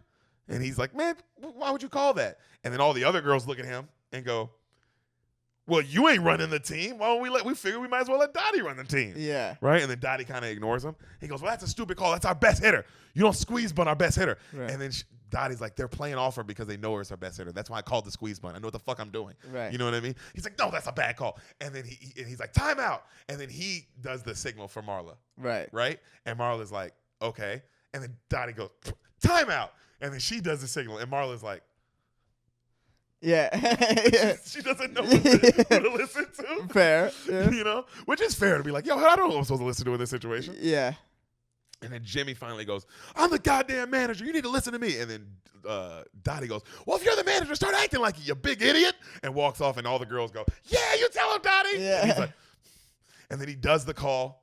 And Marla swings away, and she ropes one, like a home run. You know what I mean? Right. And then he looks back at Dottie, and Dottie's like, good call. Okay. Like it is Marla. You're right. I probably should have her swing away. Right. So he after she hits it, he still goes, you guys still aren't ball players. Like even after that moment, like he still can't. Yeah, he can't give it up. Yeah. So on the bus late night, we see May teaching our girl Shirley Baker how to read. Oh, hey. Mm-hmm. Teaching her with porno books. Oh, nice. Awesome. Yeah. Right? And then other girls are like, May, why are you having her read that? May, I love it. May goes, shut up. If you're not going to teach her how to read, don't say anything. We're doing business back here. Because also she's learning. So it's like, hey, you're not going to help. Yeah. If I teach her, I choose the material. Yeah. Yeah. So they're on the bus, and Doris is talking about like her boyfriend, right? And Betty Spaghetti's like, damn, I didn't know you had a boyfriend. And she's like, yeah, he treats me bad. So fuck him. I don't talk about him. She said, damn, why does he treat you bad? And then I love, like, you see Doris talking about it, and then she realizes, she's like, and I don't know why I let him do that. I mean, look at us. Winning games on this bus. We're professional baseball players. The fuck am I doing with that loser? And she takes the pitcher and throws it out the bus. See, this is why we can't let women work. That's the takeaway from this. That is why. This is why. Because they start to feel like this. Yeah, they start to feel like people, and we have to treat them good? No. No. Not on my watch. Nope. Not in my America. Baywatch. So they're at the next game. It is crazy, though, just in general, how much agency a job gives you. Mm-hmm. Yeah, you don't have to stay in shit situations like that. And then not only this, but this job is completely empowering because it's based off your athletics. Yeah, there's also that. You know what I'm saying? So when you win, you won. Your team won. It's So they're at the next game. They're ahead. A huge error happens on the field. Right. They're losing the game now, right? Right. Remember Evelyn, who brought her son? Yeah. Stillwell. She's running in. This is one of the highlights of probably the biggest scene of the whole movie. Right. Well, one of the most memorable ones that people remember. He goes, Evelyn, can I ask you a question? She's like, yeah. Which team do you play for? And she's like, I'm a Rockford Peach. Who? I'm a Peach. I was wondering. Because if you're a Rockford Peach, why the fuck would you throw home when there's somebody on first? Why would you just throw home? They would put the person in scoring position that gave us the lead run. You know that was your fault. That's your fucking fault. Do you know that? God damn it. You hit the cutoff man. Next time you use your brain and you're wondering what that is, it's that lump 3 feet above your ass. And then she's like, she just starts crying, right? Right. And this nigga turns and he goes, are you crying? Are you crying? No. There's no crying in baseball. That's the line. I know you've heard that. Yeah, that's the line. There's no crying in baseball. And she's like, I'm not crying. You're crying. He goes, you want to know something? When I was playing, I was he's like, my rookie year, my manager, Roger Swanson, he called me a talking pile of pig shit right in front of my parents. And did I cry? No. And you want to know why? Because there's no crying in baseball. There's no crying in baseball. There's no crying in baseball. The best line ever, bro. Because the umpire comes over and he goes, everything okay here? And this nigga goes, she's crying, sir. Like, can you believe this? And the umpire goes, hey, Jimmy, I understand it's a competitive game, but these are still ladies, and why don't we just treat them as such and just pretend pretty much everybody out here is our mother, okay? And then Jimmy goes, yeah, okay. Anybody ever tell you look like a little penis with a hat on? That's it. You're out of here, Jimmy. What? I said, did anybody ever tell you that? I didn't say that. Oh, yeah. Oh, fuck you.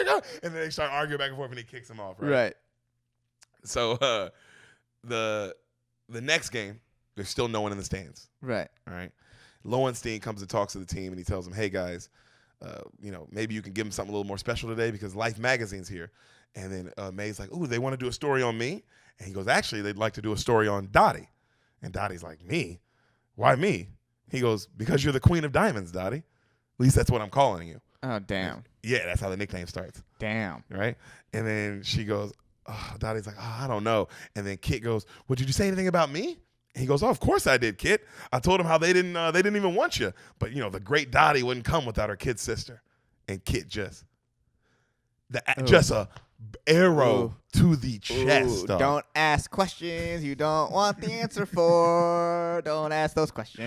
Never ask those questions. Never ask questions. Also, Kit, and I will say this, Kit, I know that sucked, but that was your fault. Yeah. Because you've been living with Dottie your whole life. And you should know. You should know. Yeah. You know she's better. Yeah. At everything. And and that's what it is. Mm-hmm. And that's your sister. And that sucks. But don't ask questions. Don't ask questions. Don't ask fucking questions. It's like God.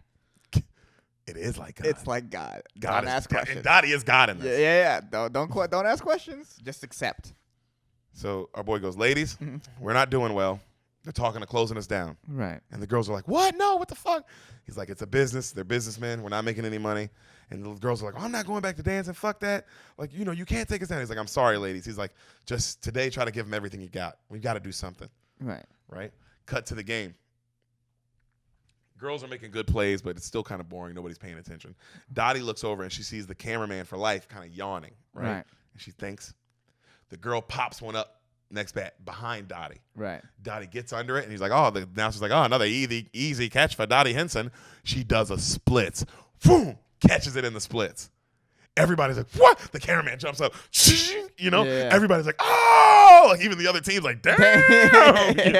Dottie Henson with this amazing catch. Oh, my God. The other catcher for the other team looks at her coach. She goes, Coach, I can't do that. And her coach goes, no one can do that. What the fuck are you talking about? I coach Major League Baseball players. No one's doing that. That's a freak of nature out there. Yeah. Smart, though. Oh, yeah. Smart. Right? Cut to them. The girls, I love, so now a montage music starts playing, and the next day I love that the girls are at church praying, and Jimmy comes up. He's like, all right, girls, come on. Let's go. Think God doesn't know we have a game? You think God doesn't know we have a game? Because it is a good point of like, right. If we're praying to him, why would he want us to be late? Yeah. Let's fucking go. Right? Cut to the montage. The girls are kicking ass. they're beast. The Peaches are beast mode, right? And they're doing cool shit to like if you catch a foul ball in the stands, one of the girls will give you a kiss. Okay. Like they're doing these things now, catching the balls with their hat, like with their like doing all kinds of fun stuff on the side to like get guys, and the fans start coming. It's starting to fill up, and Dottie's getting more and more famous, right? Because she's just becoming a the superstar. one. You know what I mean? At the hotel, the girls are getting letters. Marla is getting letters from Nelson, all happy. Oh, good for her. I know, right? Yeah. She's loving Marla. it. Right? More, you see the shots of them dealing with Stillwell, like, Stillwell, get that lineup out your mouth. Evelyn, your goddamn kid ate the lineup. Yeah. You know what I mean? And then more shots of them dominating, and then cut to Marla Hooch is getting married. Oh, her and Nelson walking down the aisle, and all the girls hold their bats up and they walk under them. That's nice. And they're like, Marla. And she's like, I'm sorry, girls, but I'll see you next season. I love them. I let her do it. And they're like, it's okay. Go, girl. We love you. Yeah. And she drives off. So Marla's gone. Oh, well, good for her. I love Marla's kid because you're not mad about her leaving the team. You're like, you know what, bro?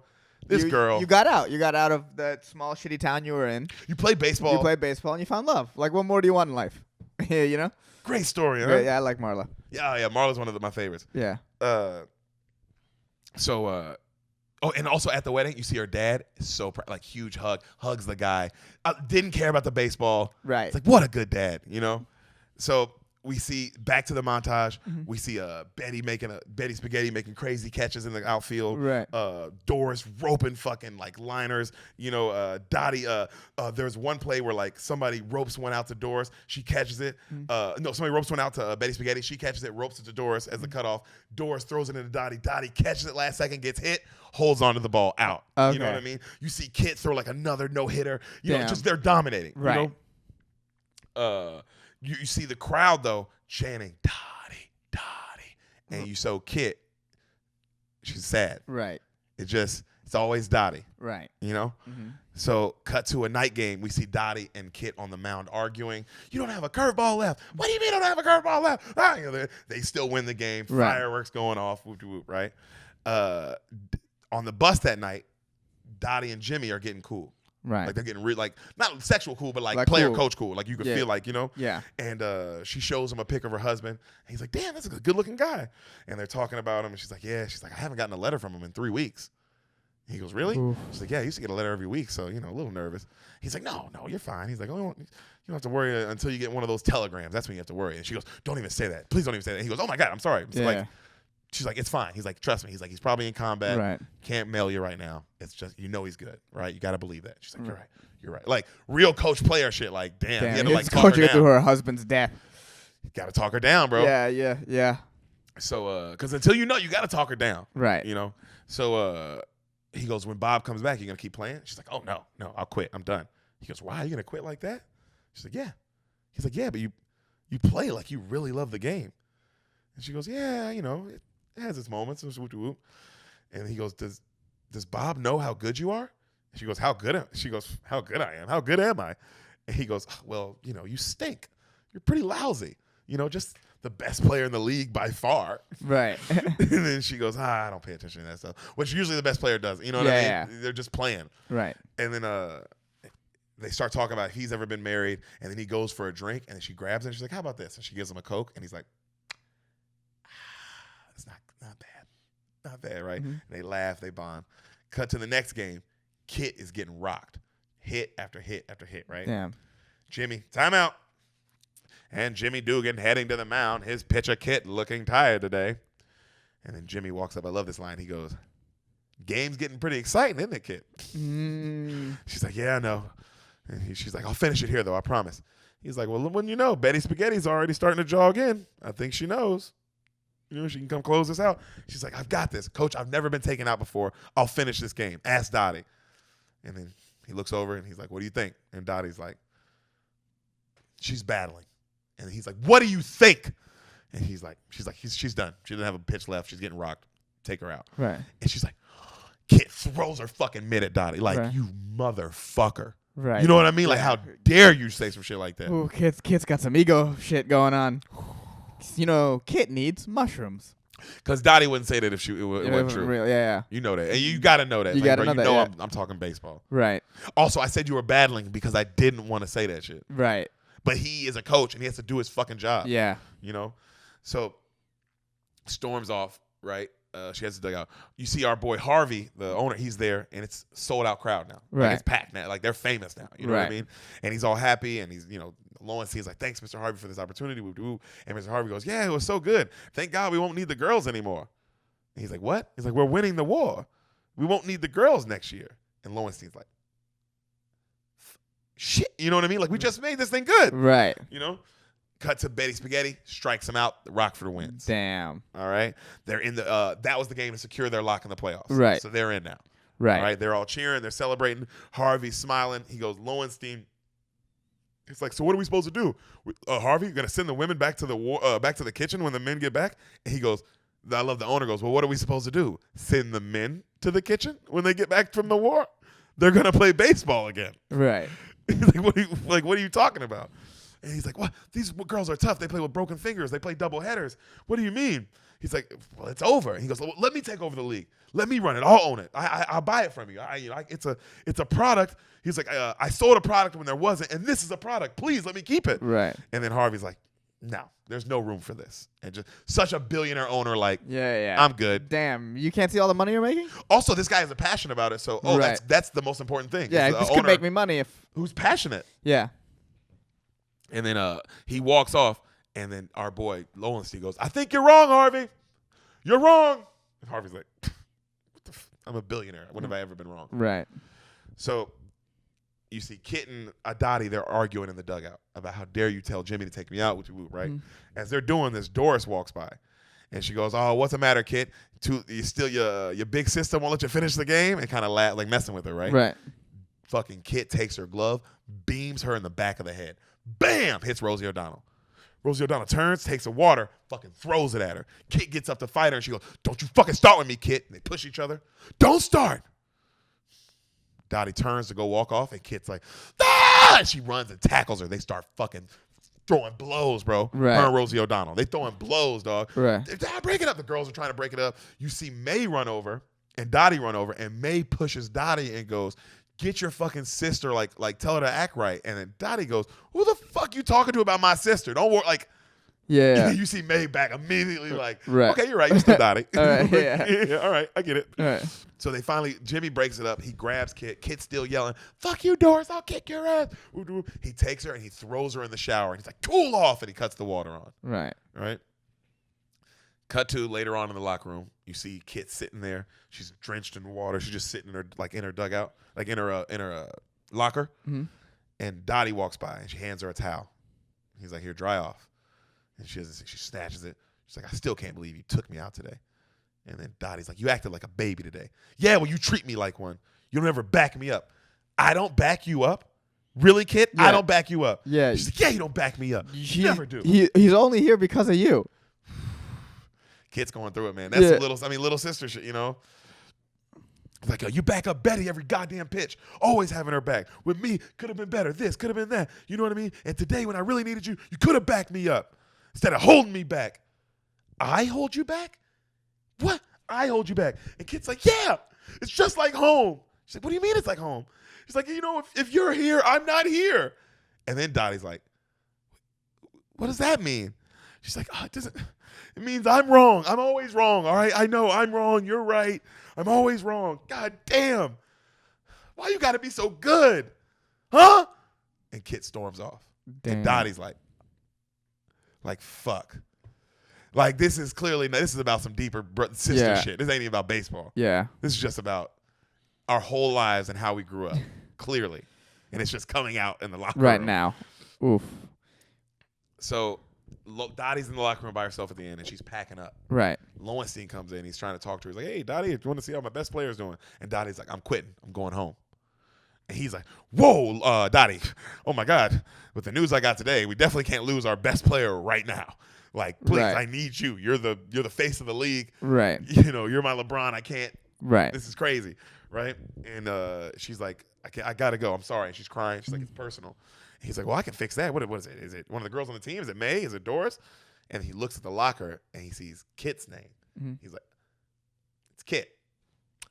Yeah. He's like, I noticed there's some friction there, family friction. None of my business, but maybe I can arrange a trade.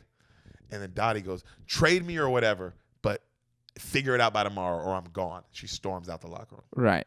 Okay. Next day, they're at the hotel. It's that night.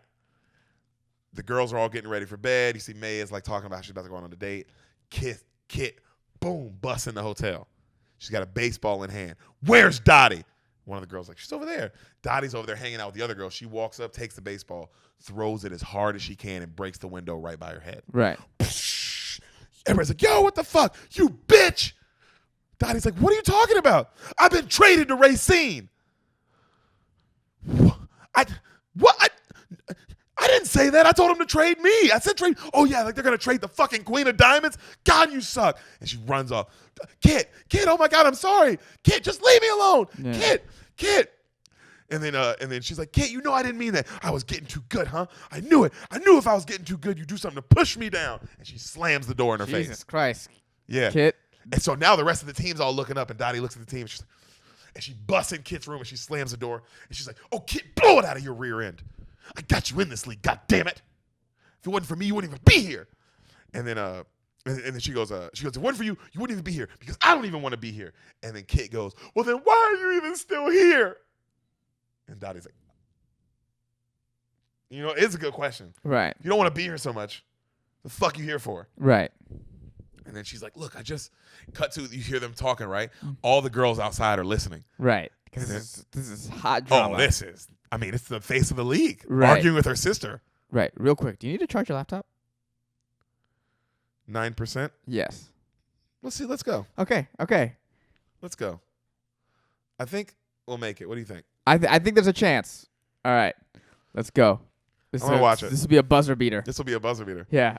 So, their girls are listening outside. You hear them inside arguing more, and then you hear Kit go, well, I'll see you in the World Series. And then Dottie's like, well, I bet you will. She comes out. She slams the door. Right. Right when she comes out, one of the other girls on the team who didn't know that there was an argument going on comes out, and she's like, has anyone seen my red hat? And Dottie's like, fuck your red hat. And she's like, what the fuck? Yeah. So you see Kit, she's in her room crying alone. Betty Spaghetti's the best. She's so beautiful as well. Okay. Betty Spaghetti's like, Kit, come on. You know your sister didn't mean that. You know she didn't want you traded. Like, this is, you know that. Come on, Kit. Right. You're still always a peach. Talk to me, Kit, please. We love you, please. And Kit's just crying, right? Right. Cut to in the locker room, one of the girls, Evelyn, she wrote a song for the team. Okay. All right. I sing this song all the time. Like not even like Sam, I just sing it when I'm in like the shower or some shit. But so it would go, batter up, hear that call.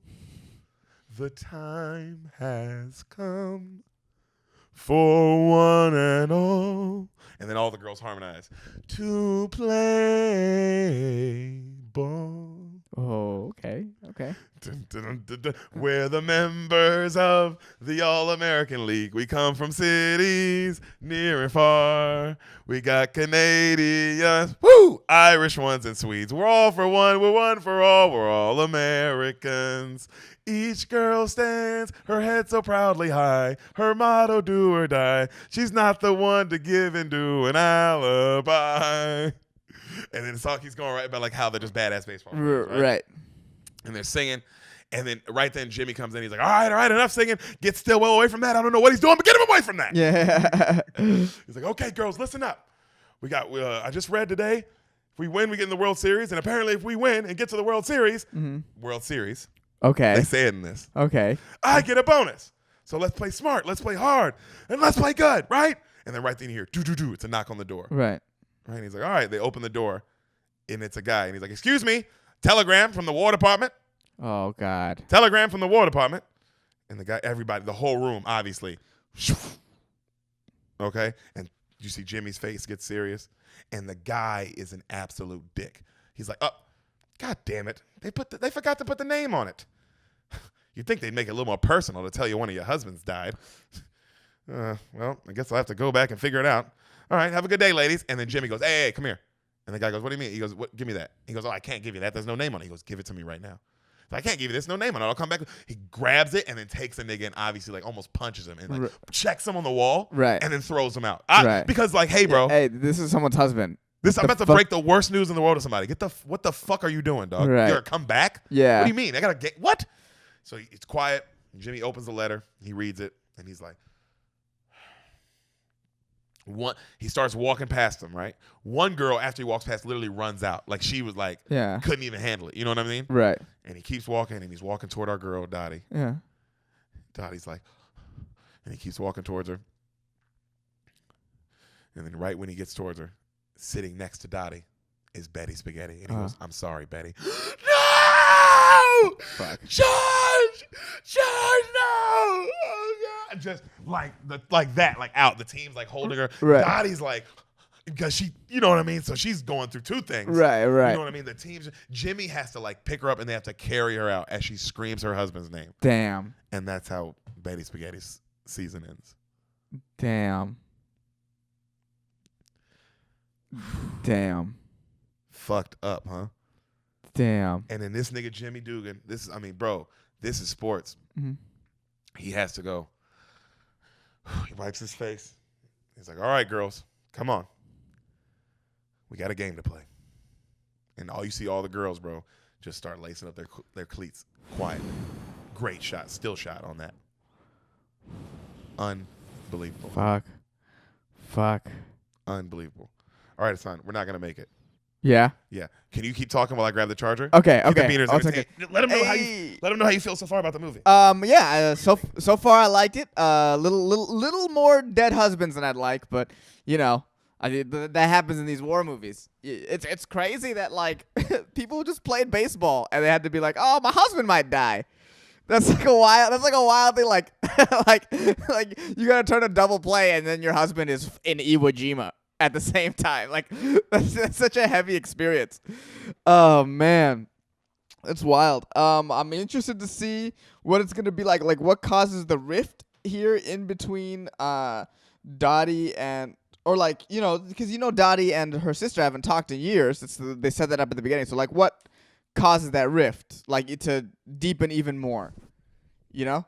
That's what I'm interested in seeing, that they don't talk until they're old. Ooh, thanks, buddy. No problem. Well done. Yeah, no problem. Hey, I do a podcast by myself, the Dangerous Brown podcast. Hey, go check it out. Yeah, but you learn how to vamp. Oh God. Mm-hmm. So where are we at? They lace up. Oh, they lace up. I mean, Right. Oh, saddest scene ever. Right. Literally heartbreaking. Right. So cut to her hotel room that night. Dottie is just sobbing uncontrollably in her bed. Just uncontrollable sobbing. Obviously. Yeah, makes sense. You know, she gets a knock on the door. Come in. You see a man hobbling with a cane. Right. Foot's all fucked up. She looks up. It's her husband. Hey, It's Bob. hey. Bob! Hi, cutie. She runs up. Oh, God. How are you? And he goes, she's like, what happened? He goes, it was a sniper, honey. I'm okay. He got 7 of us. Almost got me. I got really lucky. Like, he's serious, too. You know what I mean? It's like, damn, she's hugging him. Yeah. And then he's like, I got discharged. It's all over. I'm here for you, baby. You got me now. Right? And then she's looking at him, and he's like, oh, I love you. He's like, you're the most beautiful thing I've ever seen. So the next morning, Jimmy, this nigga is yelling at the girls for being, God damn it, get on the bus. We got a goddamn World Series, get on the bus. And then you see Evelyn coming out with Stillwell. He's like, oh yeah, let's be late to the World Series because Stillwell forgot his fucking toys. Damn, 7 people though. He got away. The amount of PTSD. Oh, there's a theory, you know, I like serial killer stuff. That one of the theories as to why there were so many serial killers in the 70s. That war, right? Was that since PTSD wasn't really like known as a thing, it's a lot of World War II sufferers suffer from PTSD, obviously, and their children are the ones who became serial killers. Yeah, because they were fucked up parents doing weird shit to them. Yeah, and weird and violence, because violence is always playing in their head because that's what happens, and it's imprinted on their kids, and then that's one of the reasons why there was an uptick of serial killers in the 70s. That makes all the sense in the world. Can't wait to see what all these mass shooting victim kids will have to deal with. Oh yeah, right. Because that'll be an interesting little gauntlet of. Yeah. Oh yeah. Of mental problems. Yeah. Yeah. For sure. Oh God. So, as Jimmy's yelling at the team, he looks over. Dottie's packing up her own car. Right. All right. And he walks over, and Dottie keeps telling all the girls, like, good luck, girls. I love you guys. And they're like, good luck with you, Dottie. We love you. Right. And Jimmy walks over, and he's like, taking a day trip? And she's like, no, me and Bob are going home.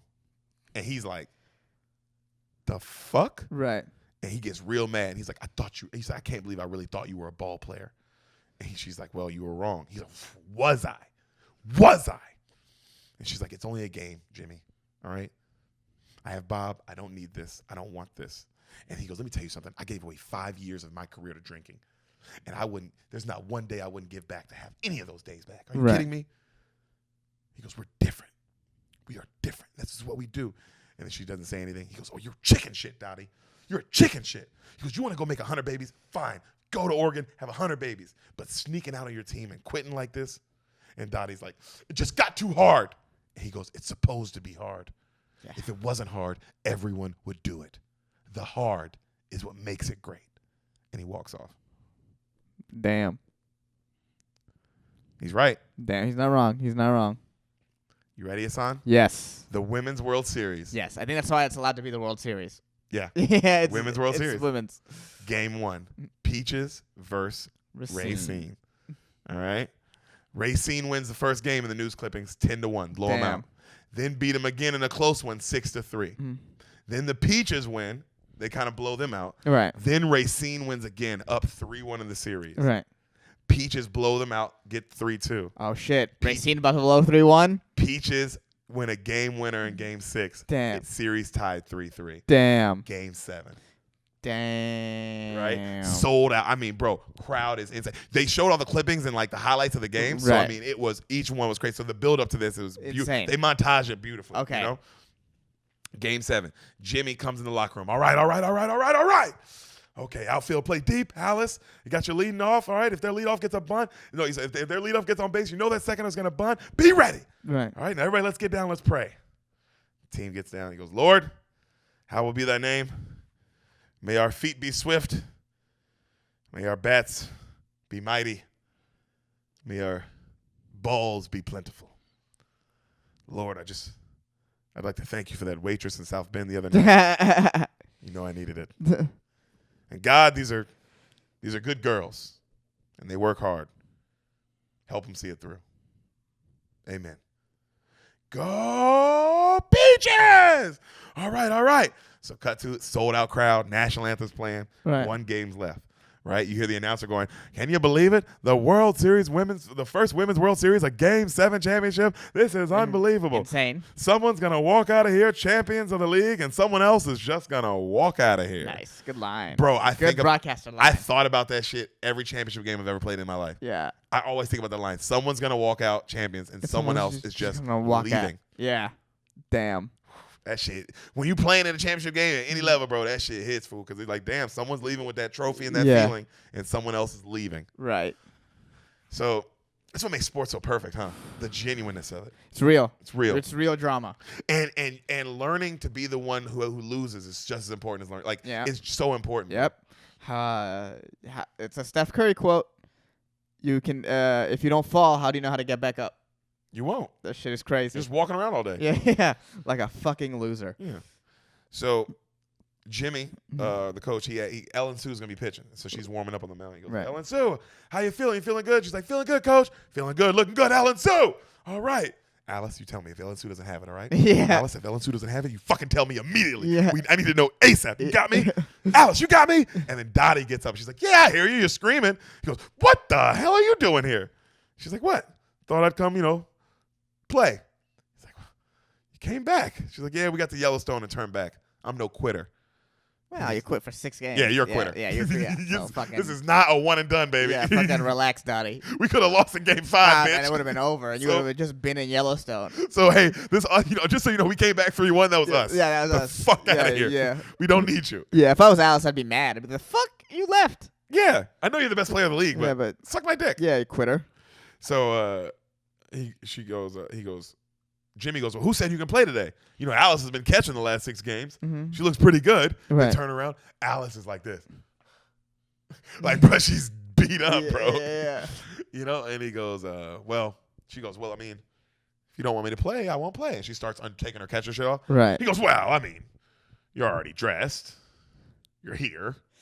If you want to. Hilarious. And then she's like, I don't care. Hilarious. I guess I'll play. Mm-hmm. He goes, all right, I guess you'll play. I guess you'll play.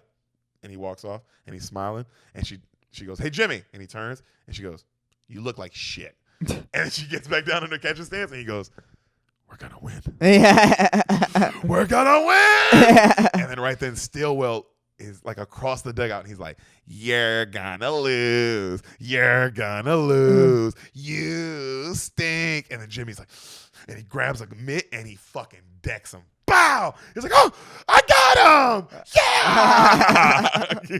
We're gonna win, baby! Game starts. Right. Strikes everywhere. Ellen Sue versus Kit pitching on the racing. Okay, yeah. Kit throwing gas. Ellen Sue throwing gas too. Right. 0-0 all the way to the bottom of the 8th. Okay. Pitching match. Damn. All right. Damn. Great highlights. I mean, great plays in the infield being made. Like hits being made, but like nobody scoring. Right. All right. Bottom of the 8th, May comes up to bat.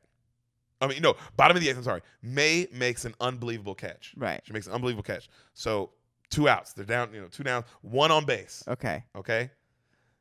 There's a base hit. All right, like a regular hit, gets to the outfield. Evelyn gets it. Evelyn misses the cutoff, man. Oh, no, dude. We talked about this all the time. Sports is a microcosm of your season. Oh, my God. The playoffs, you already knew this was coming back. The playoffs is the microcosm of the season. I didn't know it was coming back. It was great writing that I did. But because this is sports. That's what happens. Evelyn is going to miss the cutoff, If man. someone misses the cutoff man during the season a lot, that's going to happen in the playoffs in a time that it matters. Yeah. And Game 7 of the playoffs is when it happens. Yeah. Jesus Christ. Evelyn. Yo, imagine if this was your team. It's like how much, like if this was a modern game, like you're watching going, oh, I always say, I hated Evelyn all season. Yeah. And in the moment that happens, you're like, I knew I hated Evelyn. I knew this happened. I always hated this bitch all season. She does it. Well, even a World Series winning team don't have its problems. Yeah, that's true. So she misses. Racine scores. They're now up 1-0 going to the top of the 9th. Okay. All right. Doris makes a great catch to get him out of the inning. Right. Like on the third baseline. Makes an unreal catch, bro. Right. Working Rosie O'Donnell, right? Evelyn, you see, so the girls are coming to the bench. Tom Hanks is like this. Evelyn! He's literally like this. Yeah. He's like, and she's like, I'm sorry. She just keeps saying, I'm sorry. I'm sorry. I'm sorry. And he goes, you're still missing the cutoff, man. That's something I need you to work on before next season. Okay? And she's like, yeah, okay. Thanks, Mr. Dugan. Thanks, Coach. And she like kind of walks up with a smile, and he's like,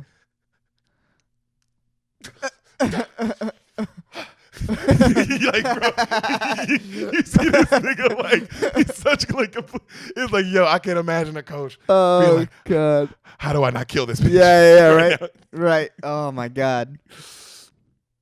So May walks out to bat first. Right. May's up to bat. Right. The whole crowd, all the way, May. Right. She goes out. Kit throws a heater. May hits it just to the fucking third baseman, but beats it to first. Damn. Like a split second call. Beats it, bro. Damn. Crowd goes nuts. Yeah. Crowd goes nuts. That's how you start a rally. Oh, that's how you start, bro, That's how right? you start a rally. She's safe. Way to make something happen, May. Jimmy's like, way to make something happen. Doris goes up. Another base hit. One man on first and second now. Damn. Woman on first and second, excuse me. Yeah, that's true. You know what I mean? Evelyn is now up to bat. Evelyn lays sacrifice bunt. Gets thrown out at first. Moves around. Second and third. Yeah, damn. All right? Yeah. Llewellyn is Sue up Ellen? next. Not Ellen Sue, another one of the. Remember the one who was like, "Oh, has anyone seen my red hat?" Yeah. Her. Okay. She's up. Okay. All right. Hold on, where is it? Oh, she ropes it to first. First baseman catches it, holds him on second and third. Right. 2 outs. Right. Love the announcer. Well, the tie. Oh my God, they're up 1-0. The tie and go ahead runner on base, and Big Dottie Henson strides to the plate, and you see Dottie walking bat on the fucking shoulder, ice cold grilling her baby sister. Damn, I love it. Love it. Like love no it. Emotion, just and also not breaking. And Kit's like you know what I mean? Just clearly like, oh, Jesus Right. Christ, anybody but this fucking sister of mine. Right. Right? So she strives this way. She's so serious. Kit's all scared. Kit winds up, and the throw, and boom, a rope, bro. Kit has to duck. Right. It nearly takes her. It nearly takes her head off. Goes right, like kind of curves into the gap. Too. Right. Okay. You know what I mean? 1 run scores. 2 run scores. They're up 2-0. A double from Dottie Henson. Damn. In the top of the 9th, bro. Damn. Crowd, obviously. Yeah. And Kit's just like trying to keep her composure together now. Right. As Dottie, she looks back. I love this shot. She looks back at Dottie. Dottie's still never breaking eye contact. Just like, damn. You're goddamn right, bitch. Damn. You knew this was going to happen. Yeah. Because this is what always happens. Yeah. On me. You know? So, the next batter, pop fly. They get the out. All right. Bottom of the 9th. They're now down. Racine's down 2-1. Right. All right. Kit is crying gets to the dugout. She's bawling. Her teammates are trying to console her. Come on, Kit. Kit, you might have to bat. Yeah. You might have to bat. You have to. Come, we're only down yourself. 1. Yeah. And she's just like, she can't. Right. Because it's also like, it's not just everything's coming out too. Her assist is just, this is everything. Game 7. Right. Oh my God. You can finally beat her maybe. Right. But she gets you. So all they need is 3 outs, bro. First batter. May makes a crazy catch in the outfield. Damn. 1 down. Damn. Doris is like, that's it, May! And Jimmy's going crazy. Yeah. Yo, Madonna's a bad motherfucker in this, clearly. Yeah, clearly. As you can see. You know? 1 down. Second batter. You know? Doris throws a ball. Ellen Sue's like, it's okay, Doris. That's okay. That looked good to me, Doris. That looked like a strike to me. Yeah. Another pitch. Base hit. Someone's on first. Damn. It's all right, Ellen Sue. It's all right, Ellen Sue. Still 1. Pop up. Dottie dives into the dugout. Catches it. Damn. Diving into the dugout. Damn. Gets up, holds the runner. Damn. That's how good Dottie is, bro. That's what, like, the baseball in this is like, oh, that's awesome. Fucking she holds catches the runner. Gets up. Like, you know what I mean? Like, I wish you would, motherfucker. Damn. Fucking 2 down. Damn. Okay. Kit is up to bat. Oh, God. Kit composes herself, wipes her face. She breathes. Crowd, I mean, you can't even, deafening. Right. Could you imagine being at this game? Because even if you are there for this women's league, you're like, this is possibly the greatest game I've ever seen. This is an amazing game. This is an amazing game. It's like Game 7. Yeah. Are you kidding me? Yeah. Also, the sisters are going up. Like, what is going on? This is a lot. Yeah. So, crowd's cheering like crazy. Kit walks up to bat. Dottie still ice cold. Right. Timeout. Staring at her sister. Calls the timeout. Timeout. Walks all the way to the mound. Gets to Ellen Sue. She goes. Takes the ball. Hold out your glove. Hold out your glove. Okay. High fastballs. She can't hit him. Can't stay away from him. Damn. Walks back. Ellie, hear Ellen Sue go. You got it. Damn. Cold-blooded, bro. Yeah. Also, the way that ball hits that mitt, like, strike this bitch out. Yeah. High fast. She can't do shit. Damn. So Doris yells, come on, Ellen Sue. 1, 2, 3. 1, 2, 3, it's ours. She winds up. High fastball. Strike 1. Okay. Yeah, that's it, dog. Thank you. Doris is like, thank you, God. Thank you, God. 1 more. Come on, 2 more. 2 more, Ellen Sue. Second pitch. High fastball. She swings.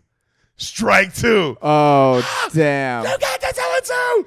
Ellen Sue. 1 more. Jimmy's like, everybody. Ellen Sue. Right? Kit looks over at Dottie. She looks back at her sister. She breathes. Licks her lips.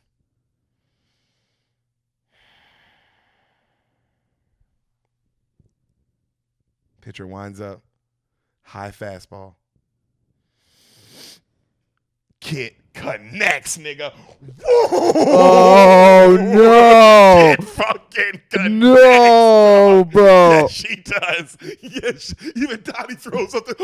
Bro, that bitch doesn't not a homer, but goes over the outfielder's head. Okay. Hits the fence. Okay. You see Kit's got wheels, bro. Right. Rounds first.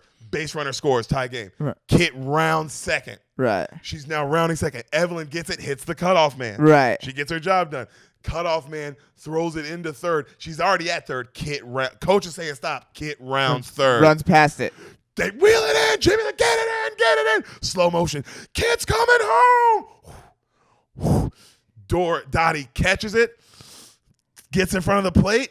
Kit, they zoom in on Kit, and you see Dottie's kind of gets like, and Kit's like everything. Right. Yeah, boom. She falls over the plate. You see Kit hit it. They tumble down. Dottie falls back.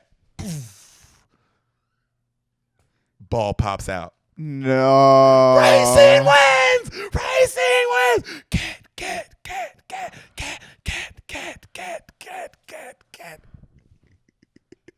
Is this not the best sports movie you've ever heard in your life?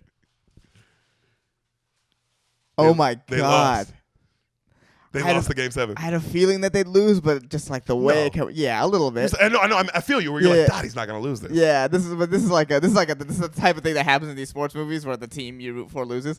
But you're kind of rooting for Kit. It's weird. Yeah, well, Kit. But it's hard to not root for the Peaches. Yeah. Betty Spaghetti. We've gone through so much. Yeah, her husband died. Bring it home for Betty. Yeah. Marla Hooch got married. Bring it home for Betty. Bring it home for Betty would have definitely been a thing. Yeah, right. Hashtag. That would have been now. Would have been hashtag bring it home for Betty. Also, they came back to 3-1. Yeah, they came back from 3-1. There's a lot going on here. Dottie came back. That'd be like if the Warriors and Steph Curry hit that 3 at the end and not Kyrie. Yeah. Where it's like, all this for this. All this for this, yeah. Just wow. Yeah, bro. Kit gets hoisted off by her teammates. Yeah. As the whole crowd cheers her name. Oh, good for Dottie Kit. watches, smiling. Oh, well. Smiling for her sister. Damn, that's the difference between her and Kit. Yeah. And then you see the rest, of course, all the other Rockford Peaches, though. Not smiling. Yeah, devastated. Doris, obviously, just. Yeah. Rosie O'Donnell just looks like, because that feeling of like, because there's that moment where, because we were watching the movie and she has the 2 strikes on Kit. Yeah. And Doris is like, one more, Ellen Sue! One more, Ellen Sue! Yeah. And Sam's like, oh my God. And I go, no, Sam, I've been in that feeling. Right. Where it's like, oh my God. Holy shit. Yeah. One more strike. Yeah. And we fucking We did got it. We got it. We got it. Yeah. Like that feeling is. It's everything. It's everything. Right. You know? So, Racine wins 3-2. They can't believe it.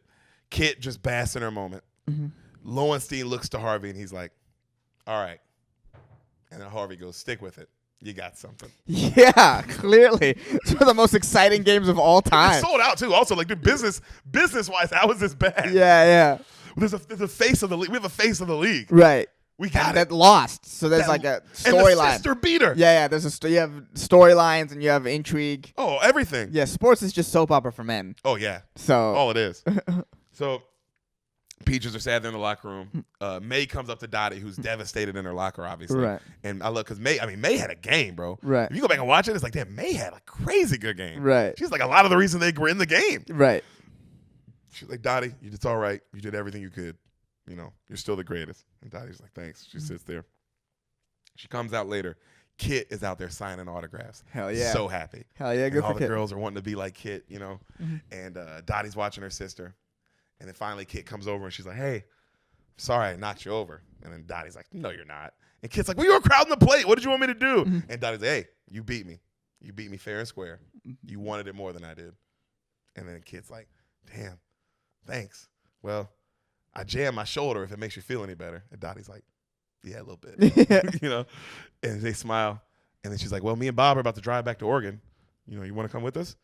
And then she's like, actually, me and some of the girls were talking about staying here in Chicago and like getting jobs until the next season. And then Dottie's like, wow, okay. And Kit's like, yeah, I really like it here. And Dottie's like, well, I'll see you at Christmas.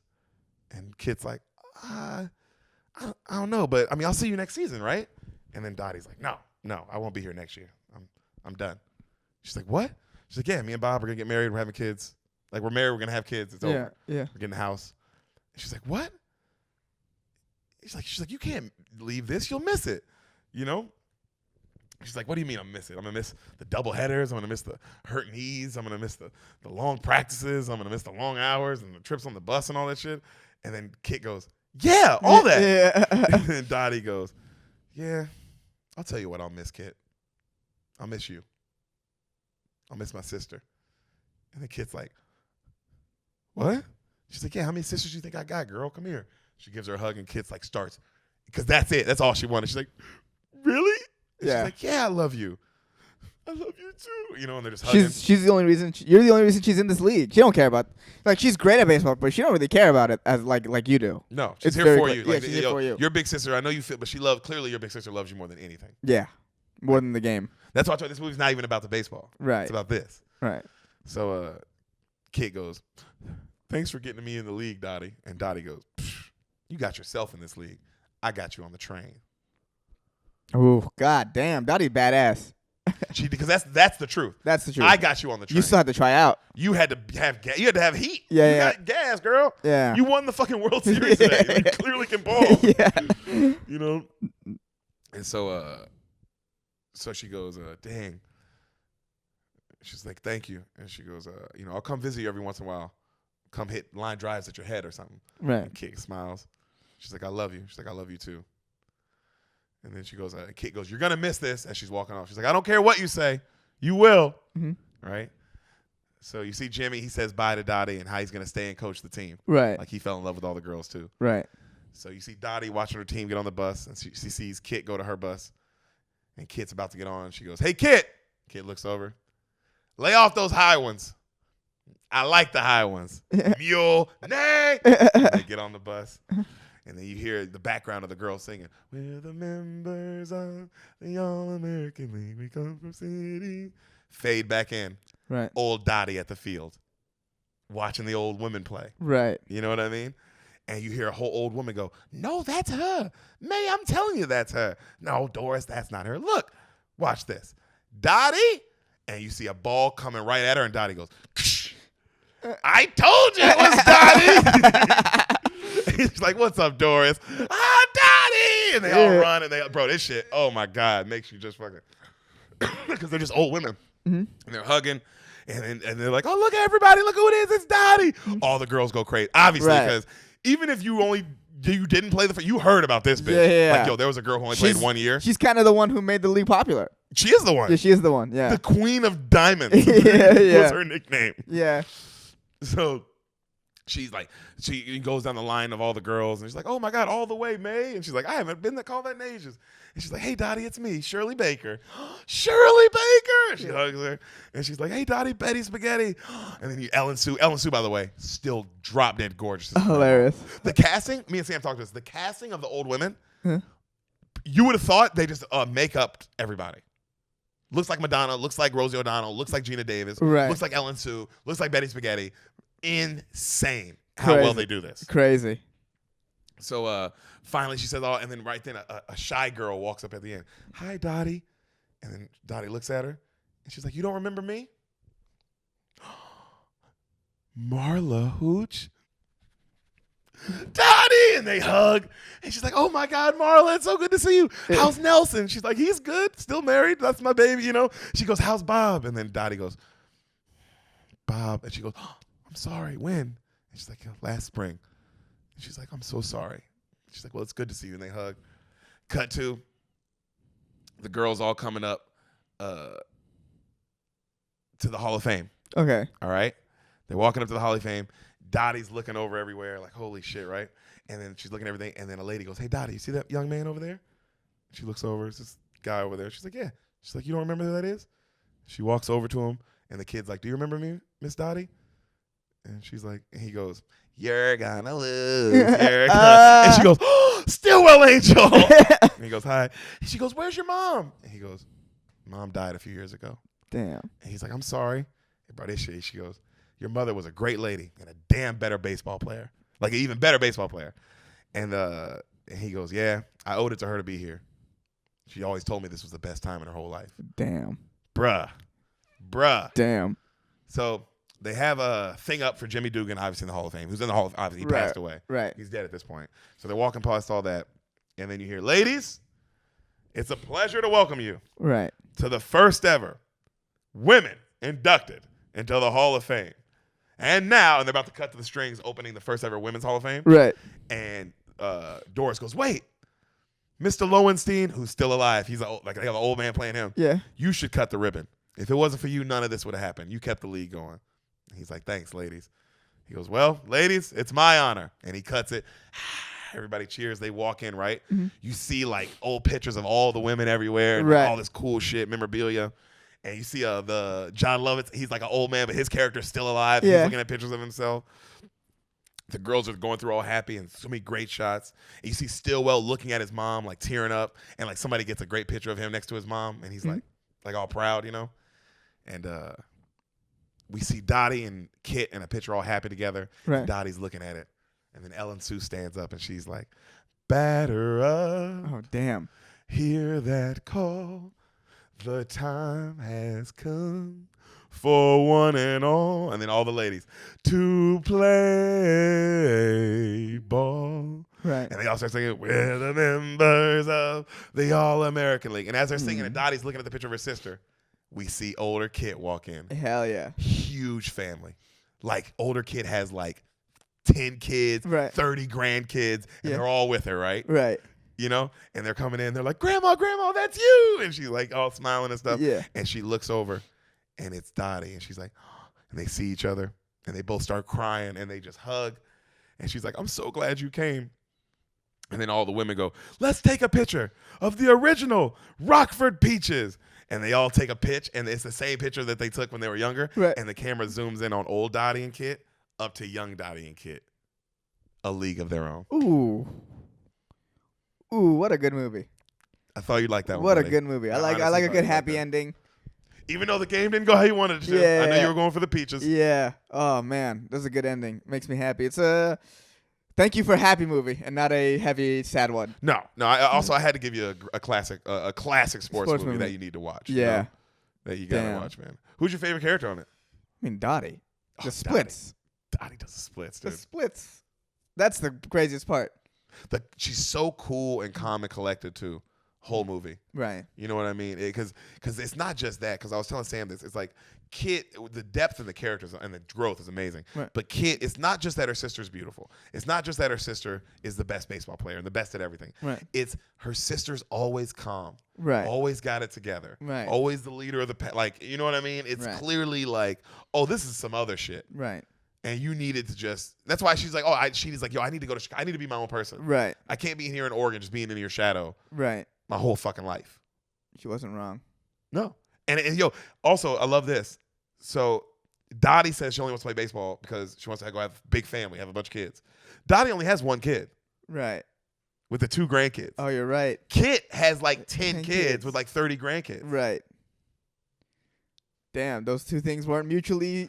That's what they show you. It's subtly at the end with the writing. It's like, oh, those aren't mutually exclusive. You could have both. You choose whatever you want in this life. Yeah. Yeah, really you can. You can choose. You are the steward of your own life. Absolutely, dog. Oh my God, this is a 2-hour episode, but of course it deserved to be. Yeah. This movie deserved all of it. This is a 2-hour-long movie, and it's also hard not to tell every scene in the movie because it was so fucking good. Yeah, and every scene mattered. Every scene mattered. There's no fat. Right. I mean, golly, the way they walked you down, because you knew someone's husband was going to die. Yeah. You knew it from the beginning, like, oh, someone's husband's about to die. Like, they're setting this up. Ooh, and poor Betty Spaghetti. Poor Betty Spaghetti. It did suck the ladies, because Marla didn't finish for the season for good reason. Right. Betty was like, damn. But it did, like, yo, it did let you know, because I said, me and my dad have talked about this, the Peaches were clearly the better team. Right. Marla Hooch was probably the second best player in the league. Right. And then Betty Spaghetti is a top player in the league. Yeah. They lost both of them. And Dottie. For at least the first 6 games until Dottie came back. Yeah. But if they had the whole team, I think clearly they would have dominated. They would have dominated. Yeah. Best Racine wins 4-1. They win Racine in the World Series. They beat them 4-1. The gentleman's sweep. The gentleman's sweep. Yeah. Which is what Toronto would have happened to Toronto if Kevin Durant wouldn't have got hurt. Kevin and Clay. Yeah. I think y'all would have gentleman sweeped them. I think so too. I told you they were going to lose the first game and win the rest. They lost the first one, right? They lost the first one, won the second one. Won the third. No.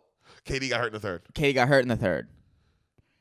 They lost. No, they won 2. They won 2 games. No, because Steph did some amazing shit to help them win a crazy game 5 or game 4. Yeah. You remember Steph had like a crazy fourth quarter where he scored like 20 points. It was insane. Yeah, but I forgot. I just blocked that finals out of my head.